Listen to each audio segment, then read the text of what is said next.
السلام عليكم ورحمة الله وبركاته. بسم الله الرحمن الرحيم. الحمد لله رب العالمين، والصلاة والسلام على أشرف الأنبياء والمرسلين وعلى آله وأصحابه أجمعين. أما بعد، فإن خير الكلام كلام الله، وخير السنن سنن محمد صلى الله عليه وسلم، وشر الأمور محدثاتها، وكل محدثة بدعة، وكل بدعة ضلالة، وكل ضلالة في النار. يا أيها الذين آمنوا اتقوا الله حق تقاته ولا تموتن إلا وأنتم مسلمون. يا أيها الناس اتقوا ربكم الذي خلقكم من نفس واحدة وخلق منها زوجها وبث منهما رجالا كثيرا ونساء، واتقوا الله الذي تساءلون به والأرحام إن الله كان عليكم رقيبا. يا أيها الذين آمنوا اتقوا الله وقولوا قولا سديدا يصلح لكم أعمالكم ويغفر لكم ذنوبكم، ومن يطع الله ورسوله فقد فاز فوزا عظيما. رب اشرح لي صدري ويسر لي أمري واحلل عقدة من لساني يفقهوا قولي. ബഹുമാന്യരായ സഹോദരങ്ങളെ, പ്രിയപ്പെട്ടവരെ, അള്ളാഹുവിന് തൃപ്തിപ്പെട്ട അവന്റെ ആദർശം, അവൻ സ്വീകരിക്കുന്ന അവന്റെ മതം വ്യക്തമായി പഠിച്ചു മനസ്സിലാക്കുകയും അതിനോട് കൂറുപുലർത്തി അള്ളാഹുവിന് കീഴ്പ്പെട്ട് ജീവിതം നയിക്കുകയും ചെയ്യണം എന്ന് ആമുഖമായി എല്ലാവരോടും വസിയത്ത് ചെയ്യുന്നു. അല്ലാഹു സുബ്ഹാനഹു വ തആല നൽകിയ അനുഗ്രഹങ്ങളല്ലാതെ ഈ ജീവിതത്തിൽ മറ്റൊന്നും നമ്മുടെ കയ്യിലില്ല. നമ്മൾ ശൂന്യരാണ്. ദുനിയാവിലേക്ക് വരുമ്പോൾ ഒരു നൂല് പോലും നമ്മൾ കൊണ്ടുവന്നിട്ടില്ല. ഒന്ന് ചെരിഞ്ഞു കിടക്കാൻ പോലും നമുക്ക് സാധ്യമല്ല. ആ സമയത്താണ് വളരെ അത്ഭുതകരമായി ലോകത്തുള്ള അനേക കോടി സൃഷ്ടിജാലങ്ങളിൽ നിന്ന് വ്യത്യസ്തമായി ഏറ്റവും ഔന്നത്യമുള്ള ഒരു സൃഷ്ടിയായി അള്ളാഹു നമ്മെ സൃഷ്ടിച്ചിരിക്കുന്നത്. ഹൽ അതാ അലൽ ഇൻസാനി ഹീനും മിനദ്ദഹർ ലം യകുൻ ശൈഅൻ മദ്കൂറ. മനുഷ്യന്റെ ജീവിതത്തിൽ പറയപ്പെടാവുന്ന ഒരു വസ്തുവല്ലാത്ത കാലം കഴിഞ്ഞുപോയിട്ടില്ലേ എന്ന് ഖുർആൻ ചോദിക്കുന്നുണ്ട്. മനുഷ്യന്റെ ജീവിതത്തിൽ എന്ന് പറഞ്ഞാൽ നമ്മുടെ ജീവിതം. ഇപ്പൊ നമുക്കൊരു പേരുണ്ട്, ഒരു അഡ്രസ്സുണ്ട്, ഒരു നാടുണ്ട്.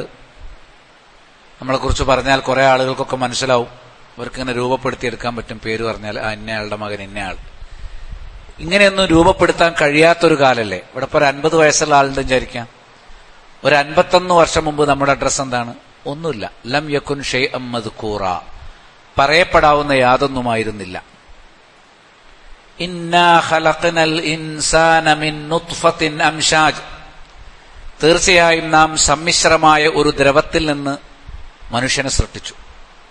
അള്ളാഹു നമ്മളെ ഉണ്ടാക്കിയത് ബീജവും അണ്ഡവും അത് സമ്മിശ്രമായി അങ്ങനെയുള്ള ഒരു ദ്രവത്തിൽ നിന്നാണ് നമ്മളെ സൃഷ്ടിച്ചിട്ടുള്ളത്. ഖുർആൻ പറയാൻ എന്തിനു വേണ്ടിയാണ് മനുഷ്യനെ അള്ളാഹു സൃഷ്ടിച്ചത്? ഇവിടെ മൃഗങ്ങളെയോ പക്ഷികളെയോ പ്രാണികളെയോ സൃഷ്ടിച്ചതുപോലെയല്ല. അതിൽ നിന്ന് വ്യത്യസ്തമായി ഒരു കൃത്യമായ ലക്ഷ്യം നമുക്ക് വച്ചിട്ടുണ്ട്. നബ്തലീഹി ഇന്നാ ഖലഖ്നൽ ഇൻസാന മിൻ നുത്ഫത്തിൻ അംശാജിൻ നബ്തലി. നാം അവനെ പരീക്ഷിക്കുന്നു. അള്ളാഹു നമ്മളെ പരീക്ഷിക്കാൻ വേണ്ടിയാണ് ഈ ഭൂമിയിലേക്ക് പടച്ചത്. ഒരു മൃഗത്തെ അള്ളാഹുവിന് പരീക്ഷിക്കേണ്ട ആവശ്യമില്ല. അതുകൊണ്ട് തന്നെ അവർ പരീക്ഷണം അള്ളാഹു അവരിൽ ലക്ഷ്യം വെക്കാത്തത് കൊണ്ട് അവരിലേക്ക് റസൂലുമാരയച്ചിട്ടില്ല, അവർക്ക് കിതാബ് ഇറക്കിയിട്ടില്ല, അവർക്ക് മതം പ്രത്യേകം പഠിപ്പിച്ചു കൊടുത്തിട്ടില്ല. അതിന്റെ ആവശ്യമില്ല. കാരണം അവരിവിടെ ജനിക്കുന്നത് മുതൽ മരിക്കുന്നവരെയുള്ള ആ ജനിമൃതികൾക്കിടയിലുള്ള കാലയളവ് അത്രയേ ഉള്ളത്. കഴിഞ്ഞു.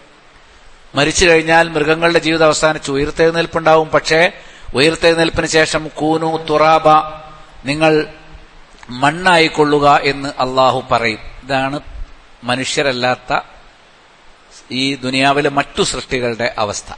മലക്കുകളും ജിന്നുകളുമല്ല, മനുഷ്യർക്കും ജിന്നുകൾക്കും അള്ളാഹു ജീവിതത്തിന് ലക്ഷ്യം വെച്ചിട്ടുണ്ട്.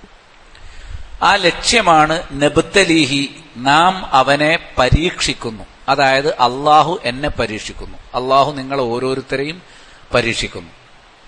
ഇബ്രാഹിം അലൈഹി ഇസ്ലാമിനോട് അള്ളാഹു പറയുന്നുണ്ട്, അദ്ദേഹത്തെ കുറിച്ച് പറയുന്നുണ്ട്, വഇദ് ബിത്തല ഇബ്രാഹിമ റബ്ബുഹു ബികലിമാത്തിൻ, ചില കലിമത്തുകൾ കൊണ്ട് ഇബ്രാഹിം അലൈഹി ഇസ്ലാമിനെ അള്ളാഹു പരീക്ഷിച്ചു.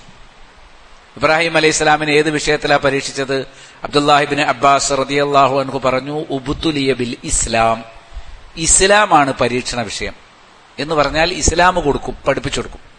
അത് പാലിക്കുമോ ഇല്ലയോ, ഈ ഒരൊറ്റ പരീക്ഷണം ലോകത്തെ അഖില മനുഷ്യർക്കും, ആദം നബി മുതൽ ഈ ദുനിയാവിൽ ഇനി അവസാനം പറക്കാനിരിക്കുന്ന മനുഷ്യർ വരെ ഒരേ ഒരു പരീക്ഷണ വിഷയം മാത്രമേ ഉള്ളൂ. അവർക്ക് അള്ളാഹു ഇസ്ലാമിനെ നൽകും. ആ ഇസ്ലാമിനെ നൽകാൻ അള്ളാഹു ഒരു രീതി വെച്ചിട്ടുണ്ട്. അതിലൂടെ അവർക്ക് ഇസ്ലാം സംശയമില്ലാത്തവണ്ണം വ്യക്തമായ തെളിവുകളോടുകൂടി ഇസ്ലാം അവരുടെ കയ്യിൽ കിട്ടും. ആ ഇസ്ലാമിനെ അവർ പഠിക്കുന്നുണ്ടോ, മനസ്സിലാക്കുന്നുണ്ടോ, അത് ഉൾക്കൊള്ളുന്നുള്ളോ എന്നാണ് പരീക്ഷണം. ഇബ്രാഹിം നബി അലൈഹി ഇസ്ലാമിനെ പരീക്ഷിച്ചു എന്ന് പറഞ്ഞ ഖുർആൻ തന്നെ വഇദ് ഖാല ലഹു, ഇബ്രാഹിം അലൈഹി ഇസ്ലാമിനോട് അള്ളാഹു പറഞ്ഞു, അസ്ലിം, നീ മുസ്ലിം ആവുക. ഖാല, ഇബ്രാഹിം നബി പറഞ്ഞു, അസ്ലംതു ലിറബ്ബിൽ ആലമീൻ, റബ്ബുൽ ആലമീനായ അള്ളാഹുവിന് ഞാൻ കീഴ്പ്പെട്ടിരിക്കുന്നു അഥവാ മുസ്ലിം ആയിരിക്കുന്നു. അദ്ദേഹത്തിന്റെ പ്രഖ്യാപനമാണ് വ അന മിനൽ മുസ്ലിമീൻ, ഞാൻ മുസ്ലിങ്ങളിൽപ്പെട്ടവനാണ്. അപ്പൊ അള്ളാഹു സമ്മിശ്രമായ ഒരു ദ്രവത്തിൽ നിന്ന് നമ്മളെ സൃഷ്ടിച്ചു. പിതാവിന്റെ മുതുകല്ലിൽ നിന്ന് പുറത്തേക്ക് സ്രവിക്കുന്ന ബീജവും സ്ത്രീകളുടെ നെഞ്ചല്ലുകൾക്കിടയിൽ അള്ളാഹു രൂപം നൽകുന്ന അണ്ഡവും അതിനെ അള്ളാഹു ഉദ്ദേശിക്കുന്ന വിധം പുറത്തു കൊണ്ടുവരികയും മാതാവിന്റെ ഗർഭാശയത്തിൽ അത് അള്ളിപ്പിടിച്ച് സമ്മിശ്രമായി അത് സിക്താണ്ഡമായി ഭ്രൂണമായി ഒരു മനുഷ്യക്കുഞ്ഞായി അത്ഭുതകരമായി അള്ളാഹു നമ്മളെ വളർത്തിയെടുക്കുകയും ചെയ്യും. എന്നിട്ട് അള്ളാഹു പറയാണ്, നിങ്ങളെ നാം പരീക്ഷിക്കുന്നുണ്ട്, നബ്തലീഹി, അവനെ നാം പരീക്ഷിക്കുന്നു. ഇനി പരീക്ഷിക്കാൻ തക്കവണ്ണം എന്തുണ്ട്? ഫജഅൽനാഹു സമീഅൻ ബസീറ, അള്ളാഹു അവനെ കേൾക്കുന്നവനും കാണുന്നവനുമാക്കി. അപ്പൊ നമുക്ക് അള്ളാഹു കേൾവി ശക്തി നൽകി, കാഴ്ച ശക്തി നൽകി. നമ്മുടെ കേൾവിയും കാഴ്ചയും നമ്മുടെ വീട്ടിൽ വളർത്തുന്ന ഒരു മൃഗത്തിന്റെ കേൾവിയും കാഴ്ചയും പോലെയല്ല. നമ്മുടെ കേൾവിയുടെയും കാഴ്ചയുടെയും പിറകിൽ ഹൃദയമുണ്ട്. കേട്ടാ പോരാ, കേട്ടും മനസ്സിലാക്കണം. കണ്ടാൽ പോരാ, കണ്ടു മനസ്സിലാക്കണം. അപ്പൊ നമുക്ക് വകതിരിവ് വേണം. എല്ലാം കാണാൻ നമുക്ക് അനുവാദമില്ല. ഹറാമുകൾ അള്ളാഹു വെച്ചു, അത് കാണാൻ പാടില്ല. ഹലാലുകൾ മാത്രമേ നമുക്ക് കാണാൻ നിവൃത്തിയുള്ളൂ. എല്ലാ ശബ്ദങ്ങളും നമുക്ക് കേൾക്കാനും ആസ്വദിക്കാനും പറ്റില്ല. നമുക്ക് ഹലാലായ ശബ്ദങ്ങൾ മാത്രമേ കേൾക്കാൻ പാടുള്ളൂ. കള്ളം പറയുന്നത്, പരദൂഷണം പറയുന്നത്, മ്യൂസിക്, ഇങ്ങനത്തെ കാര്യങ്ങളും നമുക്ക് കേട്ടുകൂടാ.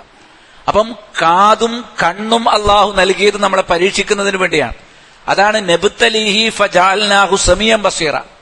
ഇനി അള്ളാഹു പറയുന്നു, ഇന്നാ ഹദൈനാഹു സബീൽ, തീർച്ചയായും നാം അവനൊരു പ്രത്യേക മാർഗം നൽകി, ഏക മാർഗം. ലോകത്തെ എല്ലാ മനുഷ്യർക്കും അള്ളാഹു ഒന്നിലേറെ മാർഗങ്ങൾ കൊടുക്കുന്നില്ല. ഓരോ നാട്ടിലേക്ക് ഓരോ മാർഗം, ഓരോ കാലഘട്ടത്തിലേക്ക് ഓരോ, അങ്ങനെ വ്യത്യസ്ത 100 മാർഗങ്ങൾ അള്ളാഹു വെച്ചിട്ടില്ല. ആദം നബി മുതൽ ലോകാവസാനം വരെ ഒറ്റ മാർഗമാണ് അസ്സബീൽ. ഇന്നാ ഹദൈനാഹു സബീൽ, വ്യക്തമായ ഒരു മാർഗത്തിലേക്ക് നാം വഴി കാണിച്ചു മനുഷ്യൻ. ആ മാർഗത്തെക്കുറിച്ച് പഠിച്ചു മനസ്സിലാക്കി അതിൽ പ്രവേശിക്കുന്നുണ്ടോ, അത് പഠിച്ചു മനസ്സിലാക്കാൻ കണ്ണും കാതും ഹൃദയവുമായി ബന്ധിപ്പിച്ച് ശരിയായ രൂപത്തിൽ പ്രയോജനപ്പെടുത്തുന്നുണ്ടോ, ഇതാണ് പരീക്ഷണ വിഷയം. കൃത്യമായിട്ട് പറഞ്ഞു, നിങ്ങൾക്കൊരു മാർഗം നാം നൽകിയിട്ടുണ്ട്. ഇമ്മാ ഷാക്കിറൻ വ ഇമ്മാ കഫൂറ, ഒന്നുകിൽ നിങ്ങൾക്ക് ശുക്ർ ചെയ്യുന്ന മുസ്ലിമാകാം, അല്ലെങ്കിൽ കുഫർ കാണിക്കുന്ന കാഫറാകാം. ഈ ലോകത്ത് ആത്യന്തികമായി 2 തരം മനുഷ്യരെ ഉണ്ടാവുള്ളൂ. ഇപ്പൊ 100 ജാതി 100 പാർട്ടിയാണ്, 10,000 വിശ്വാസങ്ങളാണ്. പക്ഷെ മരിക്കുന്നതോടുകൂടി ഇത് 2ആയിട്ട് ചുരുങ്ങും. എങ്ങനെ 2ആയിട്ട് ചുരുങ്ങും? മരണത്തോടുകൂടി മനുഷ്യൻ ഒന്നുകിൽ സ്വർഗാവകാശി അല്ലെങ്കിൽ നരകാവകാശി. ഇതിനിടയിലൊരു സംഗതിയില്ല. നാളെ ഉയർത്തെഴുന്നേൽപ്പിക്കപ്പെടാതെ ഇവിടെ തന്നെ മണ്ണടിഞ്ഞു പോകുന്ന ഒരു മനുഷ്യനുമില്ല. എല്ലാവരും ഉയർത്തെഴുന്നേൽപ്പിക്കപ്പെടും. നല്ലവരും ചീത്തവരും ഒക്കെ ഉയർത്തെഴുന്നേൽപ്പിക്കപ്പെടും. മുസ്ലിങ്ങളും കാഫറുകളും എല്ലാം ഉയർത്തെഴുന്നേൽപ്പിക്കപ്പെടും. അപ്പൊ അള്ളാഹുവിന്റെ മാർഗം കൃത്യമായി മനസ്സിലാക്കി സ്വർഗത്തിലേക്ക് പ്രവേശിക്കുന്ന ഷാക്കിർ, ഇമ്മാ ഷാക്കിറൻ, ഒന്നുകിൽ നിങ്ങൾ നന്ദിയുള്ളവനാകും, വ ഇമ്മാ കഫൂറൻ, അല്ലെങ്കിൽ നിങ്ങൾ നന്ദി കെട്ടവനാകും. ഈ നന്ദി കെട്ടവനാണ് കാഫർ എന്ന് പറയാം. കഫറ എന്ന് പറഞ്ഞാൽ നന്ദികേട് കാണിച്ചു. ശക്കറ എന്നുള്ളതിന്റെ വിപരീത പദമാണ്. വലയിൻ ശക്കർത്തും അസീദന്നക്കും വലയിൻ കഫർത്തും ഇന്ന അദാബി ലശദീദ്. നിങ്ങൾ ശുക്ർ ചെയ്താൽ നിങ്ങൾക്ക് ധാരാളമായ പ്രതിഫലം, നന്മ കിട്ടും. നിങ്ങൾ കുഫറിലേക്കാണ് പോകുന്നതെങ്കിൽ എന്റെ ശിക്ഷ കഠിനമാണ്, അത് നരകം. അപ്പം ശുക്ർ ചെയ്യുന്നവർക്ക് സ്വർഗമുണ്ട്, കുഫർ ചെയ്യുന്നവർക്ക് നരകമാണ്. അപ്പൊ കുഫറിൽ നിന്ന് രക്ഷപ്പെടുന്നവരാരോ അവരാണ് അള്ളാഹുവിന് കീഴ്പ്പെട്ടവർ. കീഴ്പ്പെടുക എന്നാണ് ഇസ്ലാം എന്ന വാക്കിന്റെ അർത്ഥം. അത് ജന്മം കൊണ്ട് കിട്ടുന്ന ഒരു സമുദായത്തിന്റെ പേരല്ല. അത് സർക്കാരിന്റെ ഏതെങ്കിലും ഒരു സർട്ടിഫിക്കറ്റിൽ എഴുതി വെച്ചാൽ കിട്ടുന്ന സാധനമല്ല ഇസ്ലാം. മുസ്ലിം കാനേഷുമാരിയല്ല. അതൊരാദർശമാണ്. അത് പ്രവാചകന്മാരുടെ ആദർശമാണ്. അത് അള്ളാഹു സുബ്ഹാനഹു വ തആല ജിബ്രീൽ അലൈഹിസ്സലാം മുഖേന വഹയിലൂടെ അറിയിച്ചിട്ടുള്ള ആദർശമാണ്. കിതാബുകളിലൂടെയാണ് അത് നിലനിൽക്കുന്നത്. പ്രവാചകന്മാരിലൂടെയാണ് അത് വിശദീകരിക്കപ്പെട്ടത്. അതുകൊണ്ടാണ് ആദം അലൈഹിസ്സലാം ഈ ഭൂമിയിലേക്ക് ആദ്യമായി സൃഷ്ടിക്കപ്പെട്ടപ്പോൾ ആദ്യത്തെ മനുഷ്യനാരാ? ആദം നമ്മുടെ പിതാവാണ്, അബുൽ ബഷർ. അദ്ദേഹത്തിന് അള്ളാഹു ഹിദായത്ത് കൊടുത്തിട്ടുണ്ട്. അദ്ദേഹത്തിന് 2 തരം അറിവ് കൊടുത്തത് ഖുർആനിൽ പറയുന്നു. ഒന്ന്, വഅല്ലമ ആദമൽ അസ്മാഅ കുല്ലഹ, അള്ളാഹു ആദമിന് എല്ലാ നാമങ്ങളും പഠിപ്പിച്ചു. നാമം എന്ന് പറഞ്ഞാൽ ഒരറിവിന്റെ താക്കോലാണ്. ഒരു പേര് എന്ന് പറഞ്ഞാൽ അതിനെക്കുറിച്ചൊക്കെ അറിയാൻ പറ്റും. ഇപ്പൊ തെങ്ങ് എന്ന് പറഞ്ഞാൽ എന്താണ്? ഒരുപാട് വിവരങ്ങളുണ്ട്. ആ തെങ്ങ് നമുക്ക് എങ്ങനെ പ്രയോജനപ്പെടുത്താം എന്നുള്ളത് വരെ അതിൽ അടങ്ങിയിട്ടുണ്ട്. പേര് തെങ്ങാണ്. അപ്പൊ ഓരോ സംഗതിയും എന്താണെന്നും എന്തിനാണെന്നും ആദം അലൈഹിസ്സലാമിനെ അള്ളാഹു പഠിപ്പിച്ചു. അല്ലമ, ഇൽമ് നൽകി. ഇൽമ് എന്ന് പറഞ്ഞാൽ ശാസ്ത്രം, ഭൗതികജ്ഞാനം. മരിക്കുന്നത് വരെ ജീവിക്കാൻ ഈ ദുനിയാവിനെ എങ്ങനെയാണ് ഒരു മനുഷ്യന് പ്രയോജനപ്പെടുത്താൻ പറ്റുക? അസുഖം വന്നാൽ അതിൽ നിന്ന് എങ്ങനെ ശമനം കിട്ടും? വസ്ത്രം എങ്ങനെ ഉണ്ടാക്കണം? വീട് എങ്ങനെ ഉണ്ടാക്കണം? അവന്റെ ഉപജീവനം എങ്ങനെ നടത്തണം? ഇത്തരം കാര്യങ്ങളിലൊക്കെ അറിവ് വേണം. അത് ആദം അലൈഹിസ്സലാമിന് അള്ളാഹു ജന്മത്തോടുകൂടി കൊടുത്തിട്ടുണ്ട്. ഖുർആൻ പറഞ്ഞാണ് വഅല്ലമ ആദമൽ അസ്മാഅ കുല്ലഹ. ആദം നബിക്ക് അറിയാത്തൊരു ഇൽമുമില്ല. അദ്ദേഹമാണ് എല്ലാ ശാസ്ത്രത്തിന്റെയും തുടക്കം. അത് പിന്നെ കാലങ്ങൾ കഴിയുന്തോറും വികസിച്ചുകൊണ്ടിരിക്കുകയാണ്. കാരണം വികസനക്ഷമമായ ഒരറിവാണ് ആദമിന് അള്ളാഹു ഭൗതികമായ അറിവ് എന്ന നിലക്ക് നൽകിയത്. അത് അന്നുള്ളതിനേക്കാൾ അടുത്ത തലമുറ ഒന്നുകൂടി വികസിപ്പിക്കും. അടുത്ത തലമുറ അതിനേക്കാൾ വികസിപ്പിക്കും. ഇന്നിപ്പോ നമ്മുടെ ശാസ്ത്രം എവിടെ എത്തി നിൽക്കുന്നു? ആദം നബി തുടങ്ങാത്ത ഒരു ശാസ്ത്രവും ഇന്നില്ല. ആദം നബി പഠിച്ചു തുടങ്ങിയതും ആദം നബി അള്ളാഹു പഠിപ്പിച്ചതുമായ വിഷയത്തിന്റെ തുടർച്ചയാണ് ഇന്ന് നമുക്കുണ്ടാകുന്ന ഭൗതിക പുരോഗതികളെല്ലാം. അത് സാങ്കേതികമാണെങ്കിലും ശാസ്ത്രീയമാണെങ്കിലും വൈജ്ഞാനികമാണെങ്കിലും ഏത് തരത്തിലുള്ള ഭൗതിക പുരോഗതി എടുത്തു നോക്കിയാലും അത് ആദമിന് അള്ളാഹു നൽകിയിട്ടുണ്ട്. അത് ദുനിയാവിലേക്ക് വേണ്ടി, ദുനിയാവ് നന്നാക്കാൻ വേണ്ടിയിട്ടുള്ള അറിവാണ്. ആദം അലൈഹിസ്സലാമിന് 2ാമതൊരു അറിവ് കൊടുത്തിട്ടുണ്ട്. ഫഇമ്മാ യഅ്തിയന്നകും മിന്നി ഹുദ, എന്റെ അരികിൽ നിന്ന് സന്മാർഗം വരും. അതായത് ആദം അലൈഹിസ്സലാം ഭൂമിയിൽ താമസിക്കണമെന്ന് അള്ളാഹു തീരുമാനിച്ചപ്പോൾ എന്റെ അരികിൽ നിന്ന് ഹിദായത്ത് വന്നാൽ, അതായത് ജിബ്രീൽ അലൈഹിസ്സലാം വഹി എത്തിച്ചു കൊടുത്താൽ, ഫഇമ്മാ യഅ്തിയന്നകും മിന്നി ഹുദൻ ഫമൻ തബിഅ ഹുദായ, എന്റെ ഹിദായത്തിനെ, ആ മാർഗത്തെ ആരാണോ പിന്തുടരുന്നത്, ഫലാ ഖൗഫുൻ അലൈഹിം വലാഹും യഹ്സനൂൻ, അവർ ഭയപ്പെടേണ്ടതില്ല, അവർ ദുഃഖിക്കുന്നതുമല്ല. അപ്പൊ ആദം നബിക്ക് അള്ളാഹു വഹി കൊടുത്തു, ഹിദായത്ത് കൊടുത്തു. ഹിദായത്തിനൊരു പ്രത്യേകതയുണ്ട്. അത് ദുനിയാവിന്റെ മെച്ചത്തിനു വേണ്ടി കൊടുത്ത അറിവല്ല. അത് ജീവിത ലക്ഷ്യം പഠിപ്പിക്കാനും പരലോക വിജയം ഉറപ്പിക്കാനും നൽകുന്ന അറിവാണ്. അതിന് ഹിദായത്ത് എന്ന് പറയും. അപ്പൊ ഇൽമ് എന്ന ശാസ്ത്രത്തിന് പുറമെ ഇൽമിൽ പെട്ടതാണ്, പക്ഷെ ഖാസായ ഇൽമാണ്, പരലോക വിജയത്തിന് മാത്രം ഉതകുന്ന ഇൽമാണ്. അതിനാണ് ഹിദായത്ത് എന്ന് പറയുക. അത് ആദം നബിക്ക് കൊടുത്തു. എന്നിട്ട് ആദം നബിയോട് പറഞ്ഞു, ഫമൻ തബിഅ ഹുദായ, എന്റെ ഹിദായത്ത് ആര് പിൻപറ്റുന്നുവോ ഫലാ ഖൗഫുൻ അലൈഹിം, അവർ ഭയപ്പെടേണ്ടതില്ല, വലാഹും യഹ്സനൂൻ, അവർ ദുഃഖിക്കുന്നതുമല്ല. അപ്പൊ ഭയവും ദുഃഖവും ഇല്ലാതിരിക്കണമെങ്കിൽ ആർക്കാ ഭയവും ദുഃഖവും ഇല്ലാതിരിക്കാൻ? നരകത്തിൽ നിന്ന് രക്ഷപ്പെട്ടവർക്ക് മാത്രമാണ്. സ്വർഗം സത്യമാണ്, നരകം സത്യമാണ്. മരിച്ചു കഴിഞ്ഞാൽ ഒന്നുകിൽ സ്വർഗം അല്ലെങ്കിൽ നരകം, 3ാമതൊരു ഏർപ്പാടില്ല. മണ്ണടിഞ്ഞു പോകുക എന്നുള്ളൊരു പരിപാടില്ല. മരിച്ചു കഴിഞ്ഞാൽ എന്താണ് എന്നതിനെ കുറിച്ച് ജനങ്ങൾക്ക് പല അഭിപ്രായമുണ്ട്. ചിലർ പറഞ്ഞ് മരിച്ചു കഴിഞ്ഞാൽ ഒന്നും ഉണ്ടാവില്ല, ഒക്കെ മണ്ണടിഞ്ഞ് തീർന്നു പോകുന്ന. വേറെ ചിലർ പറഞ്ഞ് മരിച്ചു കഴിഞ്ഞാൽ ആത്മാവ് മാത്രമേ ഉണ്ടാവുള്ളൂ, അതിനൊരു പ്രത്യേക ജീവിതം ഉദ്ദേശ സ്ഥലത്തുണ്ടാവും, ശരീരം ഉണ്ടാവില്ല, അത് ജീർണിച്ചു പോകും. വേറെ ചിലർ പറയുന്നത് മരിച്ചു കഴിഞ്ഞാൽ പുനർജന്മം ഉണ്ടാവും, വീണ്ടും മനുഷ്യനായിട്ട് തന്നെ അല്ലെങ്കിൽ മൃഗങ്ങളായിട്ടൊക്കെ അവന്റെ നന്മതിന്മകൾക്കനുസരിച്ച് പുനർജന്മം ഉണ്ടാകുന്ന വിശ്വസിക്കുന്നത്. അതൊക്കെ വിശ്വാസങ്ങൾ മാത്രമാണ്, യാഥാർത്ഥ്യങ്ങളല്ല. അതിന് പ്രമാണങ്ങളുടെ പിൻബലവുമില്ല. എന്നാൽ യഥാർത്ഥത്തിൽ ഒരു മനുഷ്യൻ മരിച്ചു കഴിഞ്ഞാൽ എന്താകുമെന്ന് പറയാനുള്ള അവകാശം ആർക്കാണ്? പുനർജന്മം ഉണ്ടെന്ന് പറയുന്ന ആൾക്കാണോ? അല്ലെങ്കിൽ മരിച്ചു കഴിഞ്ഞാൽ ഒന്നുമില്ല, മണ്ണടിഞ്ഞു പോകുമെന്ന് പറയുന്ന ഒരു യുക്തിവാദിക്കാണോ? അല്ല. മരണപ്പെട്ടു കഴിഞ്ഞാൽ എന്ത് സംഭവിക്കുമെന്ന് പറയാനുള്ള അവകാശം ഒരാൾക്കേ ഉള്ളൂ. ആരാണോ നമുക്ക് ജീവൻ നൽകിയത് അവന് മാത്രം. അവനെ നമ്മളെ കുറിച്ച് അറിയൂ. സർവജ്ഞാനി അള്ളാഹുവാണ്. അള്ളാഹുവിന് മാത്രമേ മനുഷ്യൻ മരിച്ചു കഴിഞ്ഞാൽ എന്താണ് എന്ന് പറയാൻ പറ്റൂ. അത് അവൻ കിതാബുകളിലാണ് വെച്ചത്, റസൂലുമാരിലൂടെയാണ് എത്തിച്ചത്. വേറെ കുറുക്കു വഴികളിലൂടെ ഒന്നും ആ അറിവ് ബഹുജനങ്ങളിലേക്ക് എത്തിയിട്ടില്ല. അതിന് ഫിലോസഫി പോരാ, ഫൽസഫ കൊണ്ട് മരണാനന്തര ജ്ഞാനം കിട്ടുകയില്ല. അതിന് വഹീന്റെ അറിവ്, അള്ളാഹു നബിമാരിലൂടെ കിതാബുകളിലൂടെ എത്തിച്ച അറിവ് തന്നെ വേണം. ആ അറിവാണ് ഹിദായത്ത്. ആ ഹിദായത്തിന് കീഴ്പ്പെടുന്നവന്റെ പേരാണ് മുസ്ലിം. മുസ്ലിം എന്ന് പറഞ്ഞാൽ കീഴ്പ്പെട്ടവൻ. ആർക്ക് കീഴ്പ്പെട്ടു? ഇത് ഖാല റഹു റബ്ബുഹു അസ്ലിം. ഇബ്രാഹിം നബിയോട് അള്ളാഹു പറഞ്ഞു കീഴ്പ്പെടുക. ഖാല, അദ്ദേഹം പറഞ്ഞു അസ്ലംതു, ഞാൻ മുസ്ലിമായി, ഞാൻ കീഴ്പ്പെട്ടു. ലി റബ്ബിൽ ആലമീൻ, റബ്ബുൽ ആലമീൻ ആയ അള്ളാഹുവിനും.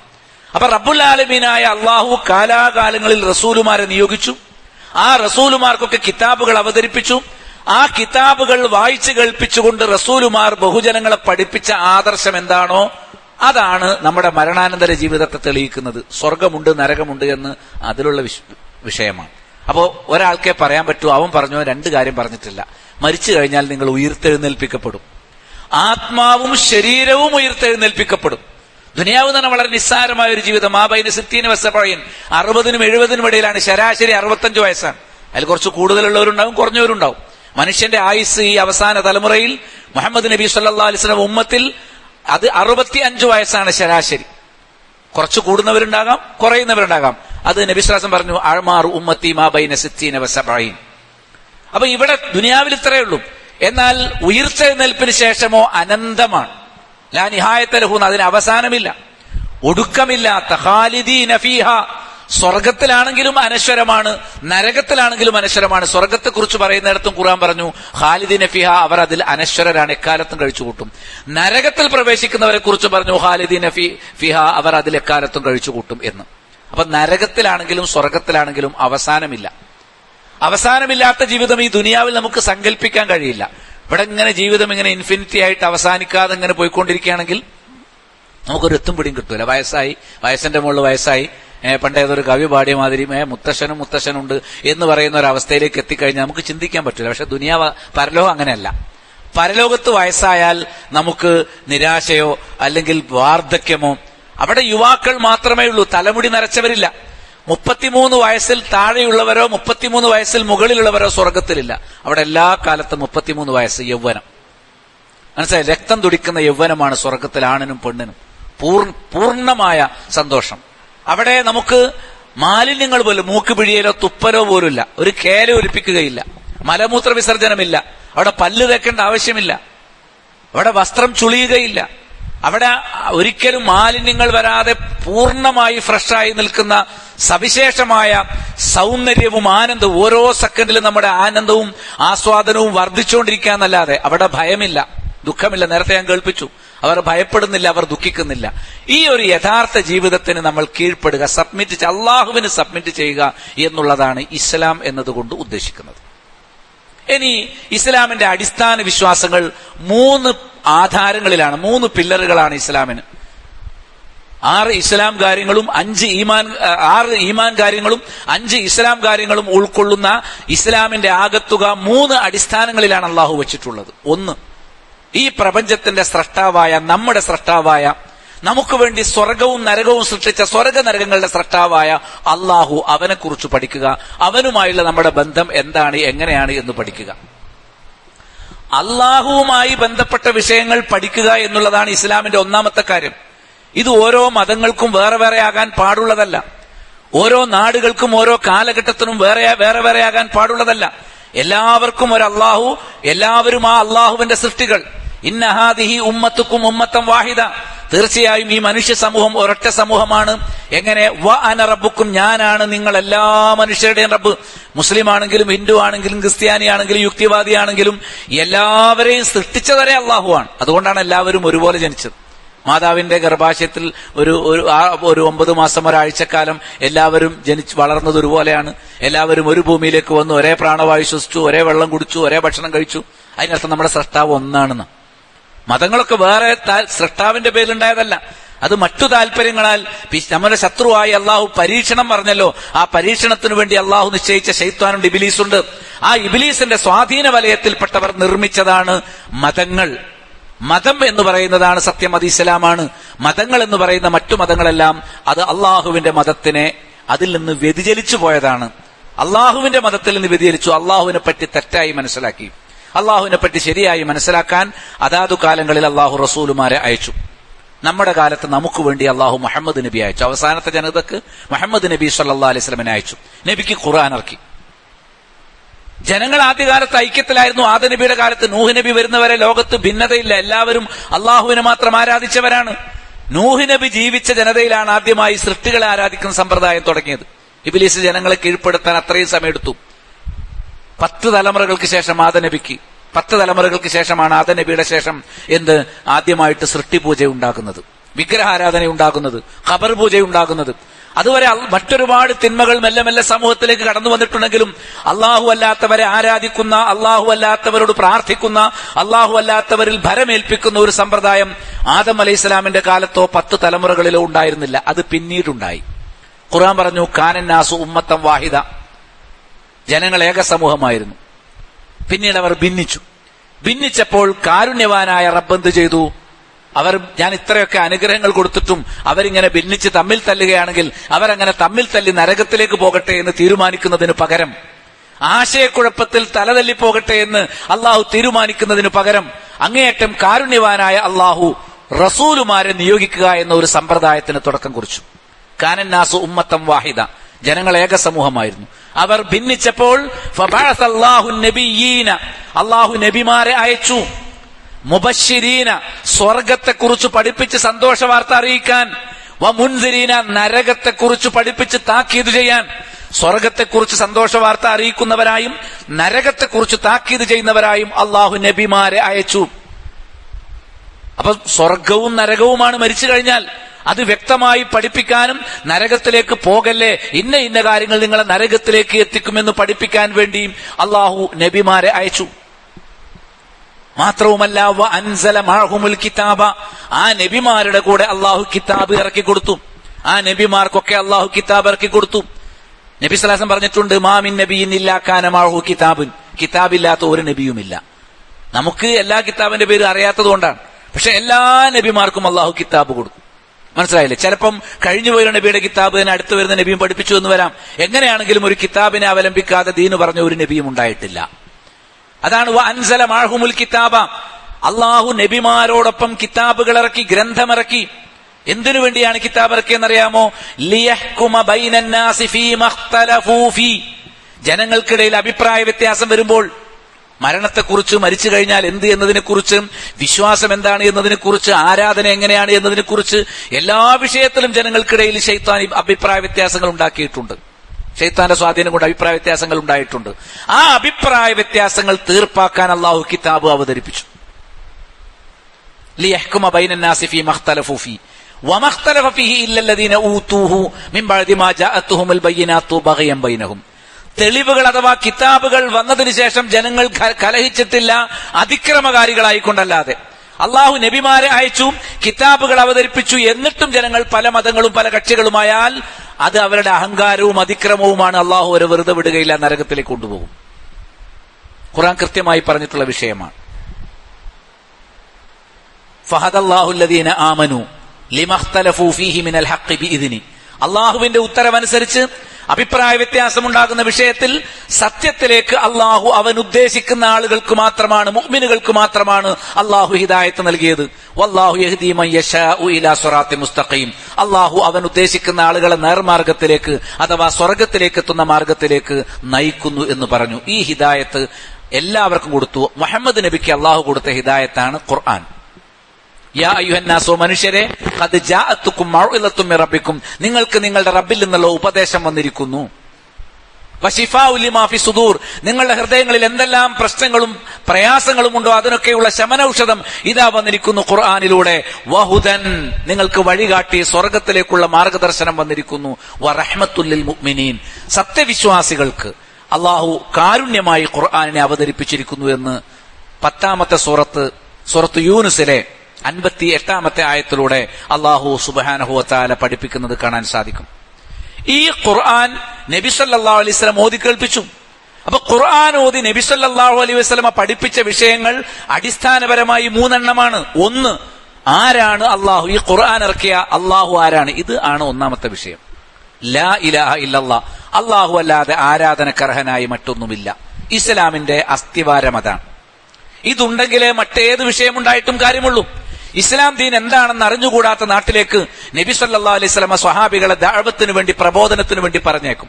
അമുസ്ലിങ്ങളുടെ അരികിലേക്ക്, ക്രൈസ്തവരുടെ അരികിലേക്ക്, യഹൂദികളുടെ അരികിലേക്ക്, മുശ്രിക്കുകളുടെ അരികിലേക്ക് പറഞ്ഞേക്കും. അങ്ങനെ മുആദ് റളിയല്ലാഹു അൻഹുവിനെ യമനിലെ ക്രിസ്ത്യാനികൾക്കരികിലേക്ക് പറഞ്ഞയച്ചു.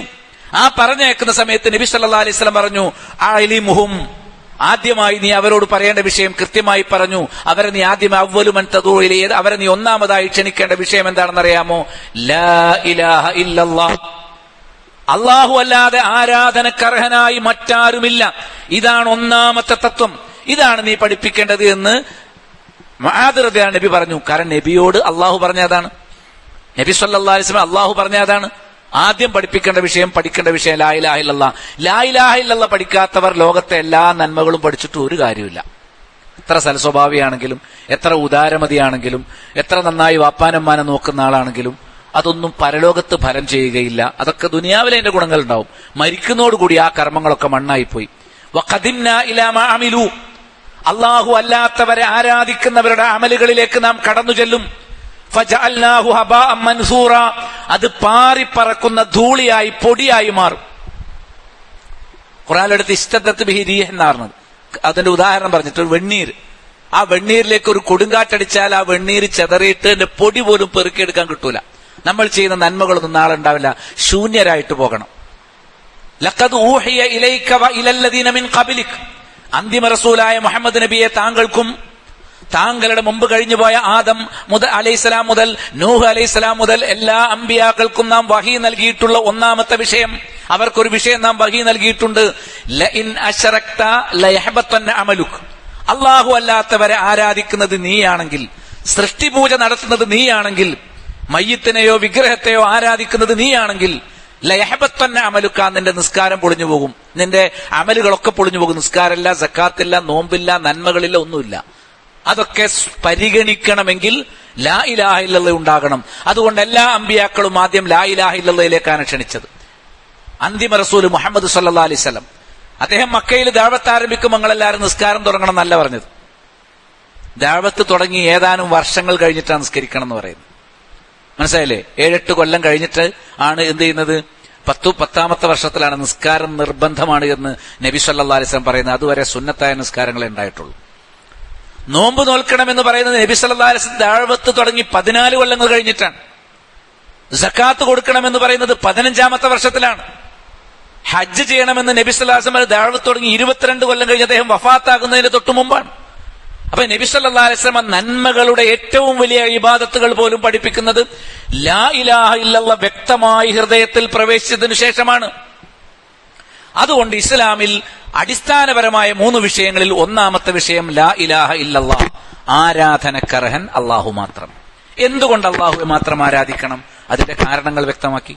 അർഹതയുള്ളവനെ മാത്രമേ ആരാധിക്കാവൂ. ആരാധനക്കർഹൻ അല്ലാഹു മാത്രം. ഇവിടെ ലോകത്ത് ആരാധിക്കപ്പെടുന്നവർ ഒരുപാടുണ്ട്. ഒരുപാട് ദേവന്മാരും ദേവിമാരും അതേപോലെ തന്നെ ബാബമാരും ബീവിമാരും സിദ്ധന്മാരും ശൈഖുമാരും പ്രാർത്ഥനകളും നേർച്ചകളും ആരാധനയുടെ ഇനങ്ങളും ഒക്കെ അർപ്പിക്കപ്പെടുന്ന ഒരുപാട് സൃഷ്ടി കേന്ദ്രങ്ങൾ, ജീവനുള്ളതും ജീവനില്ലാത്തതും നമ്മുടെ ലോകത്തുണ്ട്. സൂര്യനെ ആരാധിക്കുന്നവർ, ചന്ദ്രനെ ആരാധിക്കുന്നവർ, നക്ഷത്രങ്ങളെ ആരാധിക്കുന്നവരുണ്ട്, മഹാന്മാരെ ആരാധിക്കുന്നവരുണ്ട്, ഇതിഹാസ കഥാപാത്രങ്ങളെ ആരാധിക്കുന്നവരുണ്ട്. പലതരത്തിലുള്ള സൃഷ്ടിപൂജാ സമ്പ്രദായങ്ങൾ നമ്മുടെ നാട്ടിലുണ്ടെങ്കിലും അവരാരെങ്കിലും ആരാധന അർഹിക്കുന്നുണ്ടോ? ഇല്ല.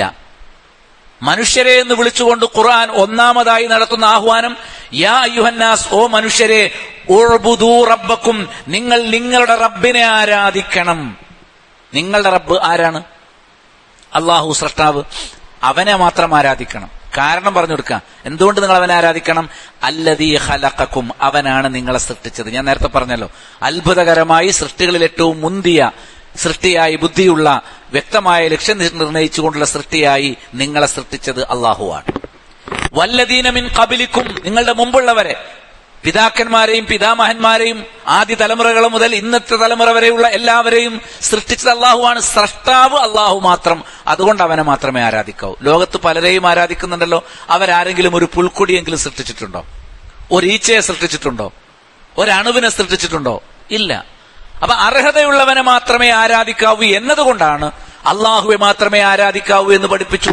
അല്ലദീ ഖലഖക്കും വല്ലദീന മിൻ ഖബ്ലിക്കും ലഅല്ലക്കും തത്തഖൂൻ, നിങ്ങൾ തഖ്വയുള്ളവരാകും. നരകത്തെ പേടിച്ച് ജീവിക്കുന്നവരാകണമെങ്കിൽ അല്ലാഹുവിനെ മാത്രം ആരാധിക്കണം. എന്തുകൊണ്ട് തിന്മകൾ ഉപേക്ഷിക്കുന്നു എന്നൊരാളോട് ചോദിച്ചാൽ, ഞാൻ അള്ളാഹുവിനെ മാത്രം ആരാധിക്കുന്നവനും നാളെ അവന്റെ അരികിലേക്ക് മടങ്ങിപ്പോകേണ്ടവനും അവൻ വിചാരണ നടത്തുമ്പോൾ അവൻ ഇഷ്ടമില്ലാത്ത കാര്യങ്ങൾ ഞാൻ ചെയ്യാൻ പാടില്ല, അതുകൊണ്ട് ഞാൻ തിന്മ വർജിക്കുന്നു. ഞാൻ കള്ളു കുടിക്കാത്തത്, വ്യഭിചരിക്കാത്തത്, ശിർക്ക് ചെയ്യാത്തത്, ബിദ്അത്തുകൾ ചെയ്യാത്തത് എന്തുകൊണ്ടാണെന്നറിയാമോ? എനിക്ക് നരകം സത്യമാണ്, സ്വർഗം സത്യമാണ് എന്നറിയാം. റബ്ബിന്റെ അരികിലേക്ക് മടങ്ങുമെന്നറിയാം. അവിടെ ചെന്നാൽ ഇവിടുത്തെ പോലെ 65 കൊല്ലത്തെ ജീവിതമല്ല, ഒരിക്കലും അവസാനിക്കാത്ത ജീവിതമാണ്, സ്വർഗത്തിലാണെങ്കിലും നരകത്തിലാണെങ്കിലും എന്ന് എനിക്കറിയാം. അതുകൊണ്ട് നരകം എനിക്ക് സഹിക്കാൻ പറ്റുകയില്ല. നരകത്തിൽ നിന്ന് രക്ഷപ്പെടാൻ വേണ്ടിയാണ് ഞാൻ തിന്മകളെല്ലാം ഉപേക്ഷിക്കുന്നത് എന്ന് ഒരാൾക്ക് കൃത്യമായ ഉത്തരം പറയാൻ കഴിയും. അതുകൊണ്ട് അള്ളാഹുവെ മാത്രം ആരാധിക്കുക എന്ന ഏറ്റവും വലിയ നന്മ ഹൃദയത്തിൽ പ്രവേശിച്ച ആളുകളോട് മാത്രമേ മറ്റു നന്മകൾ ആത്മാർത്ഥമായി നിർവഹിക്കാൻ പറഞ്ഞിട്ട് കാര്യമുള്ളൂ. അവർക്ക് ആത്മാർത്ഥമായി നന്മകൾ നിലനിർത്താൻ സാധിക്കുകയുള്ളൂ. രണ്ടാമതായി, അള്ളാഹുവെ മാത്രമേ ആരാധിക്കാവൂ എന്ന് പറയുമ്പോൾ നിങ്ങൾക്ക് എവിടെ നിന്നാണ് ഈ വിവരം കിട്ടിയത്? അത് നമ്മളെ തെളിവുകൾ കൊണ്ട് ബോധ്യപ്പെടുത്തി. നമുക്ക് റസൂലുമാരിൽ നിന്നാണ് വിവരം കിട്ടിയത്. റസൂലുമാർ കിതാബുകൾ അവതരിപ്പിച്ചു. അതുകൊണ്ട് തന്നെ ഇസ്ലാമിന്റെ രണ്ടാമത്തെ അടിസ്ഥാന വിഷയം റിസാലത്താണ്. റിസാലത്ത് എന്ന് പറഞ്ഞാൽ അള്ളാഹു സ്വീകരിക്കുന്ന സന്ദേശം. അള്ളാഹു ഒരുപാട് സന്ദേശങ്ങൾ സ്വീകരിക്കുകയില്ല, അള്ളാഹു ഒരൊറ്റ സന്ദേശം സ്വീകരിക്കുള്ളൂ. വഅന്ന ഹാദാ സിറാത്തി മുസ്തഖീമ, തൗഹീദിന്റെ അള്ളാഹുവെ മാത്രം ആരാധിക്കുക എന്ന ആദർശത്തിന്റെ ഈ മാർഗമാണ് നേരായ മാർഗം. ഫത്തബിയൂഹു, ആ നേർമാർഗത്തെ നിങ്ങൾ പിൻപറ്റണം. അതിൽ നിന്ന് തെറ്റിയിട്ട് 100 ദുർമാർഗങ്ങൾ ഉണ്ടായിട്ടുണ്ട്. വലാ തത്തബിയു സുബുൽ, അനേക മാർഗങ്ങളെ, പിഴച്ച അനേക മാർഗങ്ങളെ നിങ്ങൾ പിൻപറ്റരുത്. നേരായ ഒരേ മാർഗത്തെ. അള്ളാഹു സ്വർഗത്തിലേക്ക് എത്താൻ ഒരുപാട് മാർഗങ്ങൾ വെച്ചിട്ട്, ചിലർ പറയുന്നത് എല്ലാ പഴയും അവസാനം കടലിൽ ചേരും, അതുകൊണ്ട് ദേവിയെ പൂജിച്ചാലും ബീവിയെ പൂജിച്ചാലും ശൈഖനെ പൂജിച്ചാലും സാമിയെ പൂജിച്ചാലും ഒക്കെ അവസാനം അള്ളാഹിനെ പൂജിക്കൽ തന്നെയാകും എന്നൊക്കെ ഫിലോസഫി പറയുന്ന ആളുകളുണ്ട്. അത് ശരിയല്ല. എല്ലാ ആരാധനയും ഒരിടത്തേക്ക് എത്തുകയില്ല. അള്ളാഹുവെ മാത്രമേ ആരാധിക്കാൻ പാടുള്ളൂ. കാര്യകാരണങ്ങൾ ബന്ധപ്പെടുത്തി തൗഹീദ് പഠിപ്പിക്കുമ്പോൾ ഈ തൗഹീദ് നിങ്ങൾക്ക് പഠിപ്പിക്കാൻ അള്ളാഹു ഏൽപ്പിച്ചത് നബിമാരെയാണ്. അതുകൊണ്ട് ഒരാൾ മുസ്ലിം ആകണമെങ്കിൽ 2 ഷഹാദത്ത് വാക്യങ്ങൾ പറയണം. ആ 2 വാക്യങ്ങൾ ഉണ്ടെങ്കിലേ ഒരാൾക്ക് മുസ്ലിം ആകാൻ പറ്റൂ. അത് മനസ്സിൽ ഉണ്ടായിരിക്കണം, അത് നാവുകൊണ്ട് പറയണം, അവന്റെ ജീവിതത്തിൽ അത് കാണണം, പ്രവർത്തനങ്ങളിൽ. അപ്പൊ പരസ്യമായി പ്രഖ്യാപിക്കുകയും ഹൃദയത്തിൽ അത് വിശ്വാസമായി രൂഢമൂലമാവുകയും അവന്റെ അമലുകളിൽ, അവയവങ്ങളുടെ പ്രവർത്തനങ്ങളിൽ ഈ 2 ഷഹാദത്തുകളും ഉണ്ടാവുകയും ചെയ്യാതെ ഒരാൾക്ക് ഒരു മുസ്ലിമായ വാപ്പാന്റെ ഉമ്മാന്റെ മകനായി പറഞ്ഞാൽ മുസ്ലിമാകാൻ കഴിയില്ല.